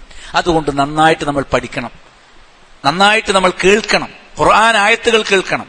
ഖുർആനാ പഠിക്കേണ്ടത്, ഹദീസാ പഠിക്കേണ്ടത്. അതിന് ജുമുഅക്ക് പങ്കെടുക്കണം, അതേപോലെ തന്നെ ക്ലാസ്സുകളിൽ പങ്കെടുക്കണം, അറിവുള്ളവരുടെ അടുത്ത് സമയം ചെലവഴിച്ച് കാര്യങ്ങൾ ചോദിക്കണം. അതേപോലെ വിശ്വസ്തമായ കിതാബുകൾ നമ്മൾ അന്വേഷിച്ച് മനസ്സിലാക്കിയിട്ട് വായിച്ച് നമുക്കൊക്കെ മനസ്സിലാക്കാവുന്ന ഗ്രന്ഥങ്ങളും ലഘുലേഖകളും ഒക്കെ വായിച്ച് നമ്മൾ പഠിക്കണം. അഫമൻ കാന അലാ ബയ്യിനത്തിൻ മിർ റബ്ബിഹി, തെളിവിന്റെ അടിസ്ഥാനത്തിൽ പഠിച്ചു ജീവിക്കുന്ന ഒരാളാണോ കമൻ സുയ്യിന ലഹു സൂഉ അമലിഹി, തെറ്റായ കാര്യങ്ങൾ നല്ലതാണ് എന്ന് ചിന്തിക്കുന്ന ഒരുത്തൻ, കള്ളു കുടിച്ചാലും കുഴപ്പമില്ല എന്ന് ചിന്തിക്കുന്ന ഒരുത്തൻ തെളിവിന്റെ അടിസ്ഥാനത്തിൽ ജീവിക്കുന്നവനെ പോലെയാണോ? വത്തബഉ അഹ്വാഹും, ദേഹേച്ഛകളെ പിൻപറ്റുന്നവൻ, പ്രമാണങ്ങളെ പിൻപറ്റുന്നവനെ പോലെയാണോ എന്ന് ഖുർആൻ ചോദിച്ചിട്ടുണ്ട്. അതുകൊണ്ട് നമ്മൾ ദേഹേച്ഛകൾ അതെല്ലാവർക്കും ഉള്ളതാണ്. ഇച്ഛകൾ എനിക്ക് തോന്നിയ പോലെ ഞാൻ ജീവിക്കാനുള്ളത് ലോകത്തെല്ലാ മനുഷ്യരും ചെയ്യുന്നതാണ്. മുസ്ലിം അങ്ങനെയല്ല, അള്ളാഹുവിന് ഇഷ്ടമുള്ളതുപോലെ ജീവിക്കണം. അപ്പൊ അള്ളാഹുവിന്റെ ഇഷ്ടം എന്താണ്, അള്ളാഹുവിന്റെ തൃപ്തി എന്താണ് എന്ന് പഠിക്കണം. അതിനുവേണ്ടി തുനിഞ്ഞിറങ്ങിയത് കൊണ്ടാണ് നമുക്ക് പള്ളികളുമായി ബന്ധപ്പെടാൻ സാധിക്കുന്നത്, അറിവുമായും പ്രമാണങ്ങളുമായി ബന്ധപ്പെടാൻ സാധിക്കുന്നത്. ഈ മൂന്ന് കാര്യങ്ങൾ, ഒന്ന് അള്ളാഹു അല്ലാതെ ആരാധനക്കർഹനായി മറ്റാരുമില്ല. അതേപോലെ ആ വിഷയം പഠിപ്പിക്കേണ്ടത് മുഹമ്മദ് റസൂലുള്ളാഹി സ്വല്ലല്ലാഹി അലൈഹി വസല്ലമയാണ്. അതുകൊണ്ട് നബി സല്ലല്ലാഹി അലൈഹി വസല്ലമയെ ഇത്തിബാഅ് ചെയ്യണം. 3, തൗഹീദുള്ള റിസാലത്ത് അംഗീകരിക്കുന്ന ഒരാൾക്ക് സ്വർഗമുണ്ട്. അവർക്ക് മാത്രമേ സ്വർഗമുള്ളൂ, അല്ലാത്തവർക്ക് നരകമാണ്. യഥാർത്ഥത്തിൽ നമ്മുടെ ജീവിതം അതെങ്ങോട്ടാണ് പോകുന്നത്, അടുത്തൊരു ഭാവി ഉണ്ടല്ലോ, ഇനി എന്താണ്, ഇതിനെക്കുറിച്ച് ഒരു ഉത്തരം ലോകത്ത് ആരെ കയ്യിലുള്ള. എല്ലാവരും ഒരു അവ്യക്തമായ ഒരു പുകമറയല്ല. മരിച്ചു കഴിഞ്ഞാൽ എന്ത്, വ്യത്യസ്തമായ അഭിപ്രായങ്ങളാണ്. എന്നാൽ ഇസ്ലാമിന് കൃത്യമായി ഒരാൾ മരിച്ചാൽ എങ്ങോട്ടാണ് പോവുക, എങ്ങനെയാണ് പോവുക, ക്ലിയറായ ഉത്തരമുണ്ട്. ഒരു പുകമറയില്ല, ഒരു അഭിപ്രായ വ്യത്യാസത്തിന് പഴുതുമില്ല. മുസ്ലിങ്ങളെല്ലാം ഒരുപോലെ വിശ്വസിക്കുന്ന കൃത്യമായ ഒരു രീതിയുണ്ട്. അതായത് ഒരാൾ മരണമടയുന്നത് ലാ ഇലാഹ ഇല്ലല്ലാഹ് എന്ന വിശ്വാസം മുറുകെ പിടിച്ചുകൊണ്ടും കൃത്യമായി നിസ്കരിച്ചുകൊണ്ടും സത്യവിശ്വാസിയായിട്ടാണ് ഒരാൾ മരിക്കുന്നത്, നന്മയുള്ള മരണമാണ് എങ്കിൽ അയാൾ മരിക്കുന്ന സമയത്ത് അള്ളാഹു മലക്കുൽ മൗത്തിനെ പറഞ്ഞേക്കും, ഒരുപാട് സുന്ദരന്മാരായ മലക്കുകൾ പറഞ്ഞേക്കും. മരിക്കുന്ന നേരത്തെ ഈ മലക്കുകളൊക്കെ കണ്ടവർ സന്തോഷിക്കും. അവർ പറയും, അബിശറൂബിൽ ജന്നത്തില്ലത്തി കുൻതും തുഅദൂൻ, നിങ്ങൾക്ക് വാഗ്ദാനം ചെയ്യപ്പെട്ട സ്വർഗമുണ്ട്, അതുകൊണ്ട് നിങ്ങൾ സന്തോഷിച്ചുകൊള്ളുക എന്നൊക്കെ പറയും. അങ്ങനെ സന്തോഷത്തോടെയാണ് ഒരാൾക്ക് നമ്മുടെ ജീവിതത്തിന്റെ റിസൾട്ട് ഉണ്ടല്ലോ, പരീക്ഷണം നമ്മൾ തുടക്കത്തിൽ പറഞ്ഞല്ലോ, ആ പരീക്ഷണത്തിന്റെ റിസൾട്ട് സ്വർഗമാണ്. സ്വർഗമാണോ നരകമാണോ എന്ന് തിരിച്ചറിയാൻ പരലോകത്ത് എന്ന് വിചാരണ വരെ കാത്തിരിക്കേണ്ട ആവശ്യമില്ല. മറിച്ച് അതിന്റെ റിസൾട്ട് കൃത്യമായിട്ട് കിട്ടും. മരിക്കുന്ന നേരത്ത് അള്ളാഹു അറിയിക്കും. സത്യവിശ്വാസികളുടെ മരണം സന്തോഷമുള്ള മരണമായിരിക്കും. മലക്കുൽ മൗത്ത് വന്നിട്ട് യാ അയ്യത്തുഹൻ നഫ്സുൽ മുത്മയിന്ന, സമാധാനമടഞ്ഞ ആത്മാവെ, ഇർജിഇ ഇലാ റബ്ബിക റാളിയത്തൻ മർളിയ, നിന്റെ റബ്ബിലേക്ക് റബ്ബിനെ തൃപ്തിപ്പെട്ട നിലയിലും നിങ്ങൾക്ക് മടങ്ങാം എന്ന് പറയുന്ന ആ ഒരു സന്ദർഭത്തിൽ എവിടെയാണോ ആത്മാവുള്ളത്, മലക്കുൽ മൗത്തിന്റെ വിളി കേട്ട് ആത്മാവ് ഇറങ്ങി വരും. എന്നിട്ട് സ്വർഗത്തിൽ നിന്നുള്ള ഒരു കഫൻ പുടവയിൽ ആ ആത്മാവുമായിട്ട് ആകാശലോകത്തേക്ക് യാത്രയാവും. ഓരോ ആകാശത്തുനിന്നും മലക്കുകൾ അതിനെ പിന്തുടരും. അങ്ങനെ 7ാം ആകാശത്ത് സത്യവിശ്വാസികളുടെ സ്വർഗാവകാശികളുടെ പേര് മാത്രം എഴുതി വെക്കുന്ന ഇല്ലിയൂൻ എന്ന് പറയുന്ന ഒരു രേഖയുണ്ട്. ഒമാദറാക്കമാ ഇല്ലിയൂൻ എന്താണെന്നറിയാമോ? കിതാബ് മർഖൂം. ഇല്ലിയൂൻ എന്ന് പറഞ്ഞാൽ നമ്പർ ഇട്ട് എഴുതി വെക്കുക, 1, 2 എന്ന് സ്വർഗത്ത് പോകേണ്ട ഒരു പേരിങ്ങനെ എഴുതി വെക്കും ഓരോ മരിക്കുന്ന ദിവസവും. യശ്ഹദുഹുൽ മുഖറബൂൻ, മലക്കുകൾ, അള്ളാഹുവിൽ അടുപ്പം കിട്ടിയ മലക്കുകൾ ആ രേഖയ്ക്ക് സാക്ഷിയായിട്ട്. അതിലാർക്കും എന്തെങ്കിലും തിരുത്തൽ വരുത്താനൊന്നും കഴിയില്ല. അങ്ങനെ ഇല്ലിയൂനിൽ അവന്റെ പേര് എഴുതി വെക്കും. അതിൽ ആർക്കെങ്കിലും പേര് കൂട്ടിച്ചേർക്കാനും പറ്റില്ല, ഉള്ള പേര് മായ്ച്ചു കളയാനും പറ്റില്ല. അതിലൊരാൾ പേരെഴുതിയാൽ അയാൾ സ്വർഗത്തിലെത്തി എന്ന് ഉറപ്പാണ്. എന്നിട്ട് ഉയർത്തെഴുന്നേൽപ്പ് നാൾ വരെ ആലമുൽ ബർസഖിൽ അഥവാ ഖബർ എന്ന് പറഞ്ഞാൽ ആലമുൽ ബർസഖിലേക്കുള്ള ഒരു വഴി മാത്രമാണ്. അതൊരു വിശാലമായ ലോകമാണ്. മരിച്ചു കഴിഞ്ഞാൽ നമ്മൾ ആ വെച്ച് ഇരുട്ടുമുറിയൊന്നുമല്ല. നേരെ മറിച്ച് അള്ളാഹു സുബ്ഹാനഹു വ തആല ആലമുൽ ബർസഖിൽ ഓരോ സത്യവിശ്വാസിക്കും വിശാലമായ ഒരു ലോകം കൊടുക്കും. കണ്ണെത്തുന്ന ദൂരത്തോളം ഖബർ വികസിക്കും. നമുക്ക് ദുനിയാവിലേക്ക് ബന്ധപ്പെടുത്താൻ കഴിയില്ല. അത് പരലോകമാണ്, ആത്മീയ ലോകമാണ്. അത് അള്ളാഹു ഉദ്ദേശിച്ച പ്രകാരമാണ് സംഭവിക്കുക. ഈ ദുനിയാവുണ്ടാക്കിയ അള്ളാഹു ആലമുൽ ബർസഖ് ഉണ്ടാക്കിയിട്ടുണ്ട്. മരിച്ചു കഴിഞ്ഞ ആളുകൾ സത്യവിശ്വാസികളാണെങ്കിൽ അവിടെ അള്ളാഹു സ്വർഗത്തിൽ വിരിവിരിച്ചു കൊടുക്കും. അഫിരിശൂഹു ലഹു ഫിറാശം മിൻ ഫുറുശിൽ ജന്ന വ അൽബിസുഹു ലിബാസം മിൻ ലിബാസിൽ ജന്ന, അവന് സ്വർഗത്തിലെ വിരിവിരിച്ചു കൊടുക്കണം, സ്വർഗത്തിലെ വസ്ത്രം ധരിപ്പിക്കണം. അപ്പൊ സ്വർഗത്തിലെത്തുന്നതിന് മുമ്പേ സ്വർഗത്തിലെ വിരിവിരിച്ച് കണ്ണെത്താ ദൂരത്തുള്ള ഒരു മഹത്തായ സന്തോഷത്തിന്റെ കേന്ദ്രത്തിലാണ്. അവന്റെ നന്മകൾ, അതായത് നിസ്കാരം, സക്കാത്ത്, നോമ്പ്, എന്തെല്ലാം നന്മകളുണ്ടോ അതൊക്കെ നല്ല വെളുത്തു സുന്ദരമായ വസ്ത്രം ധരിച്ച് അവന്റെ മുന്നിൽ മനുഷ്യരായിട്ടുണ്ടാവും. ഓരോരുത്തരെയും കാണുമ്പോൾ തന്നെ അവൻ സന്തോഷിക്കും. അവനെ സ്വർഗത്തിലേക്ക് എത്തിക്കുന്നവൻ ചോദിക്കും, നിങ്ങൾ എനിക്ക് മനസ്സിലായില്ല, ആരാണ് നിങ്ങൾ? ഫാൻത ബശറക്കല്ല, നിങ്ങൾ എന്നെ സന്തോഷ വാർത്ത അറിയിക്കാൻ വേണ്ടി വന്നിട്ടുള്ള ആളാണല്ലോ, പക്ഷെ എനിക്ക് നിങ്ങൾ ആരാന്ന് മനസ്സിലായില്ല. ഫമനന്ത, നിങ്ങൾ ആരാണെന്ന് ചോദിക്കും. അപ്പൊ അവർ പറയും, അന അമലുക സ്വാലിഹ്, നിന്റെ സൽപ്രവർത്തനമാണ്. ഞങ്ങൾ ഓരോ സുന്ദരന്മാരായ വ്യക്തികളും ഖബറിൽ വെച്ച് ഇയാളോട് പറയും, ഈ ഖബറാളിയോട് പറയും, അവിടെ ഖബറിൽ എണീറ്റിരിക്കും. ഖബറിൽ ജീവനുണ്ട്, ദുനിയാവുമായി അവർക്ക് ബന്ധമില്ലെന്ന് മാത്രമേ ഉള്ളൂ. ദുനിയാവിലുള്ളവർക്ക് ഖബറിലേക്കോ ഖബറിലുള്ളവർക്ക് ദുനിയാവിലേക്കോ ഒരു ബന്ധവുമില്ല. അതുകൊണ്ട് ഖബറാളിയെ വിളിച്ച് തേടിയിട്ടൊരു കാര്യമില്ല. പക്ഷെ അവർ അള്ളാഹു ഉദ്ദേശിക്കുന്ന സമയത്ത് രാവിലെയും വൈകുന്നേരം എഴുന്നേറ്റിരിക്കും. ഇവിടുത്തെ രാവിലെയും വൈകുന്നേരം അല്ല, അവിടുത്തെ ഒരു ദിവസത്തിന് കാന മിഖ്ദാറുഹു 50 അൽഫ സന എന്നാണ് സൂറത്തുൽ മആരിജിൽ പറഞ്ഞത്. 50,000 വർഷത്തിന്റെ ദൈർഘ്യമാണ് പരലോകത്ത്. അതിലൊരു രാവും പകലുമുണ്ട്. അതിൽ അവർ എഴുന്നേറ്റിരിക്കുമ്പോൾ അവർക്ക് സ്വർഗത്തിന്റെ വിരിയായിരിക്കും. അവരുടെ നന്മകൾ അവരെ സന്തോഷിപ്പിച്ചുകൊണ്ട് ഖബർ ഇഷ്ടം പോലെ ഉണ്ടാവും. കുടുംബക്കാർ മുഴുവൻ ഖബറിൽ വന്നിരുന്നാൽ ഇത്രയും സന്തോഷം ഉണ്ടാവില്ല. സ്വർഗത്തിലെത്തിക്കുന്ന അമൽ, ഒരു ഭാഗത്ത് നിസ്കാരം, ഒരു ഭാഗത്ത് നോമ്പ്, ഒരു ഭാഗത്ത് സദഖ, ആ ഖുർആൻ പാരായണം, ദിക്ർ, നല്ല കാര്യങ്ങളൊക്കെ ഇങ്ങനെ. അപ്പോഴാണ് അവൻ വിചാരിക്കുക, ഞാൻ കുറച്ചും കൂടിയൊക്കെ ഇബാദത്തുകൾ ചെയ്യേണ്ടിയിരുന്നു. കുറച്ചൊരു ഖുർആൻ പഠിക്കണം, കുറെ ഖുർആൻ ഓതണം, കുറെ കൂടി നിസ്കരിക്കണം, പള്ളിയുമായിട്ട് കൂടുതൽ ബന്ധം വേണം, ഹറാമുകൾ ഒഴിവാക്കണം, ജ്യോതിഷ്യന്മാരുടെ അടുത്ത് പോകാൻ പാടില്ല, പണിക്കന്മാരുടെ അടുത്ത് പോകാൻ പാടില്ല, തങ്ങന്മാരുടെ അടുത്ത് പോയി മന്ത്രിച്ചോതാൻ പാടില്ല. ഇതൊക്കെ ഞാനൊക്കെ ലാഘവത്തോടു കൂടി ചെയ്തത് ഒരിക്കലും ശരിയായില്ല. ഞാൻ പഠിച്ചു മനസ്സിലാക്കി, ശരി എന്തെന്ന് മനസ്സിലാക്കി പ്രവർത്തിക്കേണ്ടിയിരുന്നു. അന്നേരം ചിന്തിച്ചിട്ട് കാര്യമില്ല. ഇവിടുന്ന് നല്ല രീതിയിൽ പ്രവർത്തിച്ചാൽ അത് അവിടെ കിട്ടുന്നു മാത്രം. അത് പ്രതിഫലം കൊയ്തെടുക്കുന്ന സ്ഥലമാണ്, ഇത് അമല് ചെയ്യുന്ന സ്ഥലമാണ്. അവിടെ പോയിട്ട് അമല് ചെയ്യാൻ പറ്റൂല. അതുകൊണ്ട് മരിക്കുന്നതിന് മുമ്പ്, മരണം എന്ന് പറഞ്ഞാൽ അടുത്ത സെക്കൻഡിൽ നടക്കാനുള്ള സംഗതിയാണ്. അതുകൊണ്ട് കൃത്യമായി തൗഹീദിൽ സത്യവിശ്വാസികളായി ജീവിച്ചു മരിക്കാൻ ഭാഗ്യം ലഭിക്കുന്ന ആളുകൾക്ക് ആലമുൽ ബർസഖിൽ നല്ല അനുഭവം. എത്ര കാലം? അള്ളാഹു ഉദ്ദേശിക്കുന്ന കാലം അത്രയും. 40 എന്ന് പറയുന്ന ഒരു കാലയളവാണ്. അത് 40 വർഷമാണോ 40 യുഗമാണോ അള്ളാഹു അലം. അവിടുത്തെ ഒരു ദിവസം തന്നെ 50,000 കൊല്ലാണല്ലോ. അതിന് എന്ത് അല്പം പറഞ്ഞാലും നമുക്ക് മനസ്സിലാവില്ല. അത് കഴിഞ്ഞിട്ടേ ഖബറിൽ നിന്ന് പുറത്തു വരൂ, മഹ്ശറിലേക്ക് വരൂ. ഒരു മഴ പെയ്താൽ വരണ്ടുണങ്ങിക്കിടക്കുന്ന ഒരു ഗ്രൗണ്ടിൽ, ഒരു മൈതാനത്ത് ചീരച്ചെടികളും തവരച്ചെടികളും മുളച്ചു വരുന്നത് പോലെ ഒരു പാൽമഴ പെയ്യുമ്പോൾ ഖബറിൽ മരണപ്പെട്ടുപോയ എല്ലാവരും എഴുന്നേറ്റ് വരും. ആദ്യം എണീറ്റ് വരുന്നത് മുഹമ്മദ് നബി സ്വല്ലല്ലാഹു അലൈഹി വസല്ലം. അന അവ്വലു മൻ തൻശഖുൽ ഖബർ, ഖബർ പിളർന്ന് ആദ്യമായിട്ട് പുറത്തു വരുന്ന ആൾ ഞാനാണ് എന്ന് റസൂലുള്ളാഹി സ്വല്ലല്ലാഹു അലൈഹി വസല്ലം പറഞ്ഞു. മുഹമ്മദ് നബിയുടെ ഉമ്മത്താണ് ആദ്യം ഖബറിന്ന് പുറത്തുവരും. അവസാനത്തെ ജനത ആദ്യം വരും മഹ്ശറിൽ. പിന്നെ പഴയ ജനതകളൊക്കെ വരും. ആദം നബി വരെ എല്ലാ ജനതയും ഖബറിൽ എണീറ്റ് വരും മഹ്ശറിൽ കൃത്യമായിട്ട് വിചാരണക്ക് വേണ്ടി. ഒരാളും ഒരക്ഷരം മിണ്ടൂല. തലക്കും ഇത് സൂര്യൻ ജ്വലിക്കും. വേദനയിൽ അവർ പൊളയും. ആ സമയത്ത് സത്യവിശ്വാസികൾക്ക്, തൗഹീദുള്ളവർക്ക്, നിസ്കരിക്കുന്നവർക്ക് മാത്രം അള്ളാഹു സവിശേഷമായ ഒരു തണലിട്ട് കൊടുക്കും. സബഅത്തുൻ യുളില്ലുഹുമുല്ലാഹു യൗമ ലാ ദില്ല ഇല്ലാ ദില്ലുഹു. അള്ളാഹുവിന്റെ തണലല്ലാത്ത മറ്റൊരു തണലുമില്ലാത്ത ദിവസം 7 കൂട്ടർക്ക് അള്ളാഹു തണലിട്ട് കൊടുക്കും. ആ 7 കൂട്ടരെന്ന് പറഞ്ഞാൽ ദീനുള്ളവരാണ് എന്ന് ചുരുക്കി പറയാണ്, ഞാൻ വിശദീകരിക്കുന്നില്ല. റബ്ബിനെ ഭയന്ന് ജീവിക്കുന്ന, തഖ്വയുള്ള, നീതി പാലിക്കുന്ന ആളുകളാണ് ആ കൂട്ടത്തിൽ ഉൾപ്പെടുക. അതിൽ അള്ളാഹു നമ്മെ ഉൾപ്പെടുത്തുമാറാകട്ടെ. അതല്ലാത്ത ഒരാളെ സംബന്ധിച്ചിടത്തോളം അവരുടെ ഖബർ ജീവിതം ആലമുൽ ബർസഖ് വളരെ ദുഷ്കരമാണ്.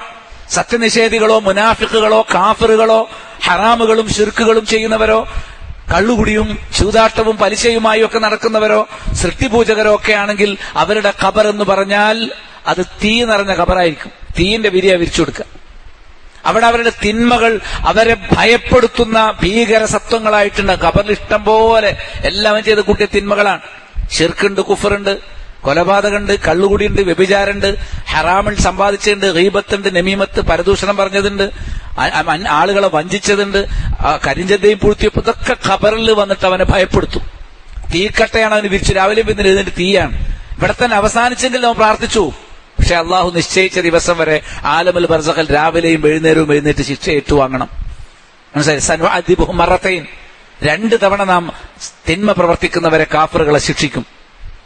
സുമ്മയുറദ്ദു ഇലാ അദാബിൻ അദീം, പിന്നെ വമ്പിച്ച ശിക്ഷയിലേക്ക് മടക്കും. ഒന്ന് ദുനിയാവിൽ തന്നെ അള്ളാഹു ചിലപ്പോൾ ശിക്ഷ കൊടുക്കും. വരൾച്ച, പ്രളയം, രോഗം, വേദന, പലതരത്തിലുള്ള ശിക്ഷ. യുദ്ധങ്ങൾ പോലും അള്ളാഹു മനുഷ്യർക്ക് കൊടുക്കുന്ന ശിക്ഷയായിരിക്കും. സത്യവിശ്വാസികൾക്ക് പരീക്ഷണവും സത്യനിഷേധികൾക്ക് അത് ശിക്ഷയുമാണ് എന്ന് നബി സല്ലല്ലാഹു അലൈഹി വസല്ലം പഠിപ്പിച്ചിട്ടുണ്ട്. 2ാമത്തെ ശിക്ഷ ഖബറിലാണ്. ഖബറിൽ ഓരോ തിന്മക്കും, കള്ളം പറയുന്ന ആളുകളെ ചുട്ടുപൊള്ളുന്ന കൊളുത്തുകൾ കൊണ്ട് അവരുടെ കണ്ണും മൂക്കും വായു കടവായും ഒക്കെ കീറി അവർ ശരിക്കും വേദനയിൽ പൊളയും. നുണ പറയുന്ന ആളുകൾക്ക് അള്ളാഹു ശിക്ഷ ഖബറിൽ ഒരുക്കി വെച്ചത് പറഞ്ഞു. പലിശക്കാരായ ആളുകളെ രക്തത്തിന്റെ ഒരു നദിയിലേക്ക് ഇടും. ഖബറിൽ കേട്ടോ, മഹ്ശറിൽ വേറെ, നരകത്തിലല്ല, ആലമുൽ ബർസഖിൽ. എന്നിട്ട് ആ തീയിൽ അവന്റെ ശരീരം എങ്ങനെ വെന്തുരുകാൻ തുടങ്ങും, ഒരു രക്തത്തിന്റെ ഒരു നദിയിൽ. എന്നിട്ട് ശരീരം എങ്ങനെ ദ്രവിച്ചുകൊണ്ടിരിക്കുമ്പോൾ നീന്തി രക്ഷപ്പെടും. കരയിലെത്തുമ്പോൾ വീണ്ടും കരയിലൊരു മലക്ക് അവന്റെ കല്ലെറിഞ്ഞിട്ട് അവന്റെ വായിലേക്ക് കല്ലെറിഞ്ഞ് ആ മദ്യത്തിലേക്ക് എത്തും. പിന്നെയും വരും. പലിശ വാങ്ങിയിട്ട് തൗബ ചെയ്യാതെ മരിച്ചുപോയ ആളുകൾ ഈ ശിക്ഷ ആവർത്തിക്കപ്പെടും. എല്ലാ തരം തിന്മകൾക്കും വ്യത്യസ്തേന ശിക്ഷ. പരദൂഷണം പറയുന്ന ആളുകളെ തീയിന്റെ കത്രിക കൊണ്ട് അവരെ കത്രിക്കും അവിടെ വെച്ച്. പലതരത്തിൽ സക്കാത്ത് കൊടുക്കാത്തവർ അവരുടെ സമ്പാദ്യം തകിടുകളാക്കി മാറ്റി തീയിൽ പഴുപ്പിച്ച് നെറ്റിയിലും പാർശ്വത്തിലും ഇസ്തിരി വെക്കും. ഖബറിൽ ആടുമാടുകളുടെ ഫാമുകൾ നടത്തിയിട്ട് സക്കാത്ത് കൊടുക്കാത്തവരാണെങ്കിൽ ആ ആടുകൾക്കും ഒട്ടകങ്ങൾക്കും കൊമ്പും കുളമ്പും നൽകി ചവിട്ടുകയും കുത്തുകയും ചെയ്യും. ഖബറിൽ, ആലമുൽ ബർസഖിൽ. ഇങ്ങനൊരു യാത്ര, ജീവിതത്തിനൊരു യാത്ര ഉണ്ട്. മരിച്ചു കഴിഞ്ഞാൽ ആലമുൽ ബർസഖ്. അവിടെ ഇങ്ങനെയുള്ള 2 തരം അനുഭവങ്ങൾ. അവിടെ 3 പാർട്ടി 100 പാർട്ടിയൊന്നുമില്ല. അവിടെ സുന്നി മുജാഹിദ് ജമാഅത്തൊന്നുമില്ല. അവിടെ ഹിന്ദു മുസ്ലിം ക്രിസ്ത്യാനി, അവ ആകെ 2 ഉള്ളൂ. സ്വർഗത്ത് പോകുന്നവര്, നരകത്ത് പോകുന്നവര്. അള്ളാഹു സ്വർഗത്തിൽ പോകുന്നവരുടെ മഹാഭാഗ്യവും ആസ്വാദനം ലഭിക്കുന്നവരുടെ കൂട്ടത്തിൽ നമ്മെ ഉൾപ്പെടുത്തുമാറാകട്ടെ. ഇങ്ങനെ അത് കഴിഞ്ഞാൽ ഉയർത്തെഴുന്നേൽപ്പ്. മഹ്ശറിലെത്തിയാൽ തലക്കുമീതെ തണലില്ല, ഉടുതുണിയില്ല, ചെരുപ്പില്ല, ചേലാകർമ്മം ചെയ്യപ്പെട്ടിട്ടില്ല. അങ്ങനെയാണ് മഹ്ശറിൽ ഒരുമിച്ച് കൂട്ടപ്പെടുക. കഠിനമായ വിചാരണ. സത്യവിശ്വാസികൾക്ക് അള്ളാഹു ലളിതമായ വിചാരണ കൊടുക്കും. അവരെ നന്മകൾ മാത്രമേ എല്ലാവർക്കും കാണിച്ചു കൊടുക്കുള്ളൂ. തിന്മ അള്ളാഹു മറച്ചു വെക്കും. ഒരു മറയിട്ടിട്ടാണ് തിന്മ വിചാരണ ചെയ്യുക. നരകത്തിൽ പോകേണ്ട ആളുകളെ പരസ്യ വിചാരണയാണ്. ഒരു നഖത്തിന്റെ ചീളോളം തിന്മ ചെയ്താലും ആരൊക്കെ ഈ തെറ്റ് കാണരുതെന്ന് വിചാരിക്കുന്ന വാപ്പയും ഉമ്മയും നാട്ടുകാരും സുഹൃത്തുക്കളും കൂട്ടുകാരും വരണ എല്ലാവരും എത്ര വലിയവനാണെങ്കിലും അവന്റെ തിന്മകളെ അള്ളാഹു പരസ്യമായി വഷളാക്കും. അതുകൊണ്ട് ഇബ്രാഹിം നബി പ്രാർത്ഥിച്ചു, വലാ തുഖ്സിനി യൗമ യുബഅസൂൻ, ഉയർത്തെഴുന്നേൽപ്പിന്റെ നാളിൽ എന്നെ അപമാനിക്കരുതേ എന്ന് പ്രാർത്ഥിച്ചു. പരലോകത്തെ അപമാനം, വേദന, ശിക്ഷ, നരകം, ഈ ഒരവസ്ഥയിൽ നിന്ന് കരകയറണമെങ്കിൽ ഇത് സത്യമാണെന്ന് മനസ്സിലാക്കിയിട്ട് ദീനു പഠിച്ച് നമ്മുടെ ജീവിതം മുന്നോട്ട് കൊണ്ടുപോകണം എന്നുള്ളതാണ്. അതായത് ഞാൻ പറയുമ്പോൾ ജീവിതയാത്ര എന്താണെന്ന് ചോദിച്ചാൽ മരണം. മരിച്ചു കഴിഞ്ഞാൽ സത്യവിശ്വാസികളുടെ പേര് 7ാം ആകാശത്തിന്റെ അപ്പുറത്ത് എഴുതി വെച്ചിട്ട് ഖബറിലേക്ക് കൊണ്ടുവരും. അവർക്ക് അവിടെ സ്വർഗത്തിന്റെ അനുഭവം കൊടുക്കും. രാവിലെയും വൈകുന്നേരവും ഉയർത്തെഴുന്നേൽപ്പ് വരെ. സത്യനിഷേധികളാണെങ്കിൽ ഭൂമിയുടെ അടിത്തട്ടിൽ 7ാമത്തെ ഭൂമിയിലാണ് അവരുടെ പേര് എഴുതി വെക്കുക. ആകാശത്തിന്റെ വാതിലൊന്നും തുറന്നു കൊടുക്കൂല. എന്നിട്ട് അവിടെ സിജ്ജീനിൽ അവരെ രേഖപ്പെടുത്തിയിട്ട് ഖബറിലേക്ക് കൊണ്ടുവരും. അവർക്ക് നരകത്തിന് അനുഭവമായിരിക്കും. ഇത് കഴിഞ്ഞാൽ അവരെ മഹ്ശറിലേക്ക് കൊണ്ടുവരും. മഹ്ശറിൽ വിചാരണ ഉണ്ട്.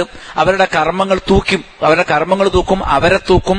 അതേപോലെ അവരുടെ കർമ്മങ്ങൾ എഴുതി ഏടുകൾ തൂക്കും. ഇതൊക്കെ തൂങ്ങിയാലേ ഫമൻ സഖുലത്ത് മവാസീനുഹു ഫഹുവ ഫീ ഈശത്തിൻ റാദിയ, ഖനം തൂങ്ങുന്ന ആളുകൾ മാത്രമേ സംതൃപ്തമായ ജീവിതത്തിൽ ഉണ്ടാവുകയുള്ളൂ എന്ന് പറഞ്ഞു. ഇത് കഴിഞ്ഞാൽ അവർക്ക് ഹൗദുൽ കൗസർ എന്നൊരു പാനീയുണ്ട്. സത്യവിശ്വാസികൾക്ക് മാത്രമേ അതുള്ളൂ. ബിദ്അത്ത് ചെയ്യുന്നവർക്ക് അത് കിട്ടൂല. സുന്നത്തുള്ള ബിദ്അത്ത് ഉണ്ടല്ലോ, ഇവിടുത്തെ നബിദിനം, ഖബർ പൂജ, ദർഗ പൂജ, ഇതൊന്നും കൊണ്ടെടുക്കുന്നവർക്ക് ഹൗദുൽ കൗസർ കിട്ടൂല. തേനിനേക്കാൾ മധുരമുള്ള, പാലിനേക്കാൾ വെളുപ്പുള്ള, പിന്നെ എന്താ പറയാ, ഹൃദ്യമായ സമചതുരാകൃതിയിലുള്ള ഒരു മാസത്തെ വഴുതൂരാണ് നീളവും വീതിയൊക്കെ. അത് അമ്പിയാക്കൾക്ക് അത് കൊടുക്കും. സ്വർഗത്തിൽ നിന്നുള്ള പാനീയമാണ് അങ്ങോട്ട് ഒഴുകി വരുന്നത്. മനസ്സിലായി? കസ്തൂരിയേക്കാൾ സുഗന്ധം ഉണ്ടാവും. അങ്ങനെയുള്ള ആ പാനീയത്തിൽ നിന്ന് ഒരിക്കൽ കുടിച്ചാൽ പിന്നെ ദാഹിക്കൂല. എല്ലാ സത്യവിശ്വാസികളും സുന്നത്ത് സ്വീകരിച്ചാലും അതിൽ നിന്ന് കോരി കുടിക്കും. അവർ നല്ല ഉന്മേഷം. സ്വർഗത്തിലേക്ക് പോകേണ്ട ആൾക്കാർ മാത്രമേ കുടിക്കുള്ളൂ. അത് കഴിഞ്ഞാൽ സിറാത്ത് എന്ന് പറയുന്ന ഒരു പാലം സ്ഥാപിക്കപ്പെടും. ആ പാലത്തെ ദുനിയാവിലുള്ള ഒരു വസ്തുവുമായി താരതമ്യം ചെയ്യാൻ പറ്റൂല. അതുകൊണ്ട് അത് ഇങ്ങനെ ഇവിടുത്തെ ഒരു പാലം കാണിച്ചിട്ട് അതുപോലെയാണെന്ന് പറയാൻ കഴിയില്ല. അതിന്റെ അനുഭവങ്ങൾ മാത്രമേ പറഞ്ഞിട്ടുള്ളൂ. പാലത്തിന്റെ വസ്തുത നമുക്കറിയില്ല. അതിന്റെ അനുഭവം എന്ന് പറഞ്ഞാൽ സത്യവിശ്വാസികൾ വളരെ വേഗം ആ പാലത്തിലൂടെ കയറിയിട്ട് സ്വർഗത്തിലേക്ക് അങ്ങ് പോകും. അവർ മാത്രമാണ് ഈ വിചാരണ കഴിഞ്ഞിട്ടാണ് സ്വർഗത്തിലേക്ക്. സത്യവിശ്വാസികൾ ഒരു പ്രയാസവും ഇല്ലാതെ കണ്ണിമ ചിമ്മി തുറക്കുന്ന വേഗത്തിൽ അവരപ്പുറം കിടക്കും. തറഫത്തി അയിനിന്ന ചില ആൾക്കാർ മിന്നൽ പെട്ടെന്ന് പോലെ കുറച്ചൊക്കെ തെറ്റുള്ളവരാണെങ്കിൽ ഒരു മിന്നലിന്റെ വേഗത്തിൽ, എന്നാലും വേഗം പോകാൻ തെറ്റൊക്കെ ഉള്ള മാപ്പ് കൊടുത്തിട്ടുണ്ടാവും. ചിലർ കുതിരപ്പുറത്ത് കൊടുങ്കാറ്റിന്റെ വേഗതയിൽ പോകും. കുതിരപ്പുറത്ത് പോകുന്നത് പോലെ പോകും. ഓടിപ്പോകും, നടന്നു പോകും, എഴഞ്ഞു പോകും. ചിലർക്ക് പോകാൻ കഴിയില്ല. ചിലർ ആ സിറാത്തിന്റെ താഴെ നരകമാണ്, അതിലേക്ക് വീഴും. അതിന്റെ ചുറ്റുപാടും മുള്ളുകളൊക്കെ ഉണ്ട്. അതൊക്കെ ഇങ്ങനെ കോർത്ത് മുറിവുകളൊക്കെ പറ്റും. സത്യവിശ്വാസികൾക്ക് ഒരു മുറിവും പറ്റൂല. അവർ നല്ല വെളിച്ചത്തിലൂടെ ആ പാലം കടന്ന് അക്കരെ കിടക്കും. സത്യനിഷേധികൾക്കും കപടവിശ്വാസികൾക്കും വെളിച്ചം ഉണ്ടാവില്ല, പാലം കാണൂല. അവർ പതറി വഴുതിയിട്ട് ഈ നരകത്തിലേക്കാ വീഴ. പിന്നെ അവരെ രക്ഷപ്പെടുത്തും. ഒരു ശിക്ഷ കഴിഞ്ഞാൽ അള്ളാഹു നരകത്തിൽ നിന്ന് അവരെന്ത് ചെയ്യും? രക്ഷപ്പെടുത്തും. സ്വർഗത്തിലേക്ക് പോകുന്ന ആളുകളെ മാത്രമേ സിറാത്തിൽ പ്രവേശിപ്പിക്കുകയുള്ളൂ. അല്ലാത്തവരെ നേരെ ചങ്ങലകളിൽ ബന്ധിച്ച് നരകത്തിലേക്ക് വലിച്ചെറിയാണ് ചെയ്യുക. സിറാത്തിൽ കയറിയവരൊക്കെ ഇന്നല്ലെങ്കിൽ നാളെ സ്വർഗത്തിൽ പോകും. ചിലർ അവസാനം പോയിട്ട് നരകത്തിൽ വീഴുള്ളൂ. അവർ കുറച്ചു ദിവസം നരകത്തിൽ കിടന്നാൽ അവരെ രക്ഷപ്പെടുത്തി കൊണ്ടുപോകും. കാരണം അവർക്ക് കുറച്ച് തെറ്റുകളേ ഉള്ളൂ. പക്ഷെ അവർക്ക് മാപ്പ് കിട്ടാതെ കിടക്കുന്ന തെറ്റുണ്ട്. തൗഹീദുള്ളവരാണ്, നിസ്കാരമുള്ളവരാണ്. മറ്റു തെറ്റുകളുടെ പേരിലാണ് അവർ നരകത്തിൽ പോയത്. കൂടുതൽ തെറ്റുള്ള എന്നാൽ തൗഹീദുള്ള ആളുകളെ ആദ്യം തന്നെ വീഴും. അവർ അവസാനേ വരുള്ളൂ. അവര് രക്ഷപ്പെട്ടു കഴിഞ്ഞാൽ പിന്നെ ബാക്കിയുള്ളവരൊക്കെ നരകത്തിലാണ്, ഒരിക്കലും പുറത്തു വരില്ല. സിറാത്തു പാലത്തിന് അരികിൽ വരികയോ അതിൽ കയറുകയോ ചെയ്യുന്നവർ മാത്രമേ സ്വർഗത്തിൽ പ്രവേശിക്കുകയുള്ളൂ. ഇങ്ങനെ സിറാത്തു പാലം എന്നാണ് ഒരു പാലമുണ്ട് എന്ന്. അത് നരകത്തിന്റെ 2 വക്കുകൾക്കിടയിലാണ് സ്ഥാപിക്കപ്പെട്ടത്. അത് കടന്നുപോയാലാണ് സ്വർഗത്തിൽ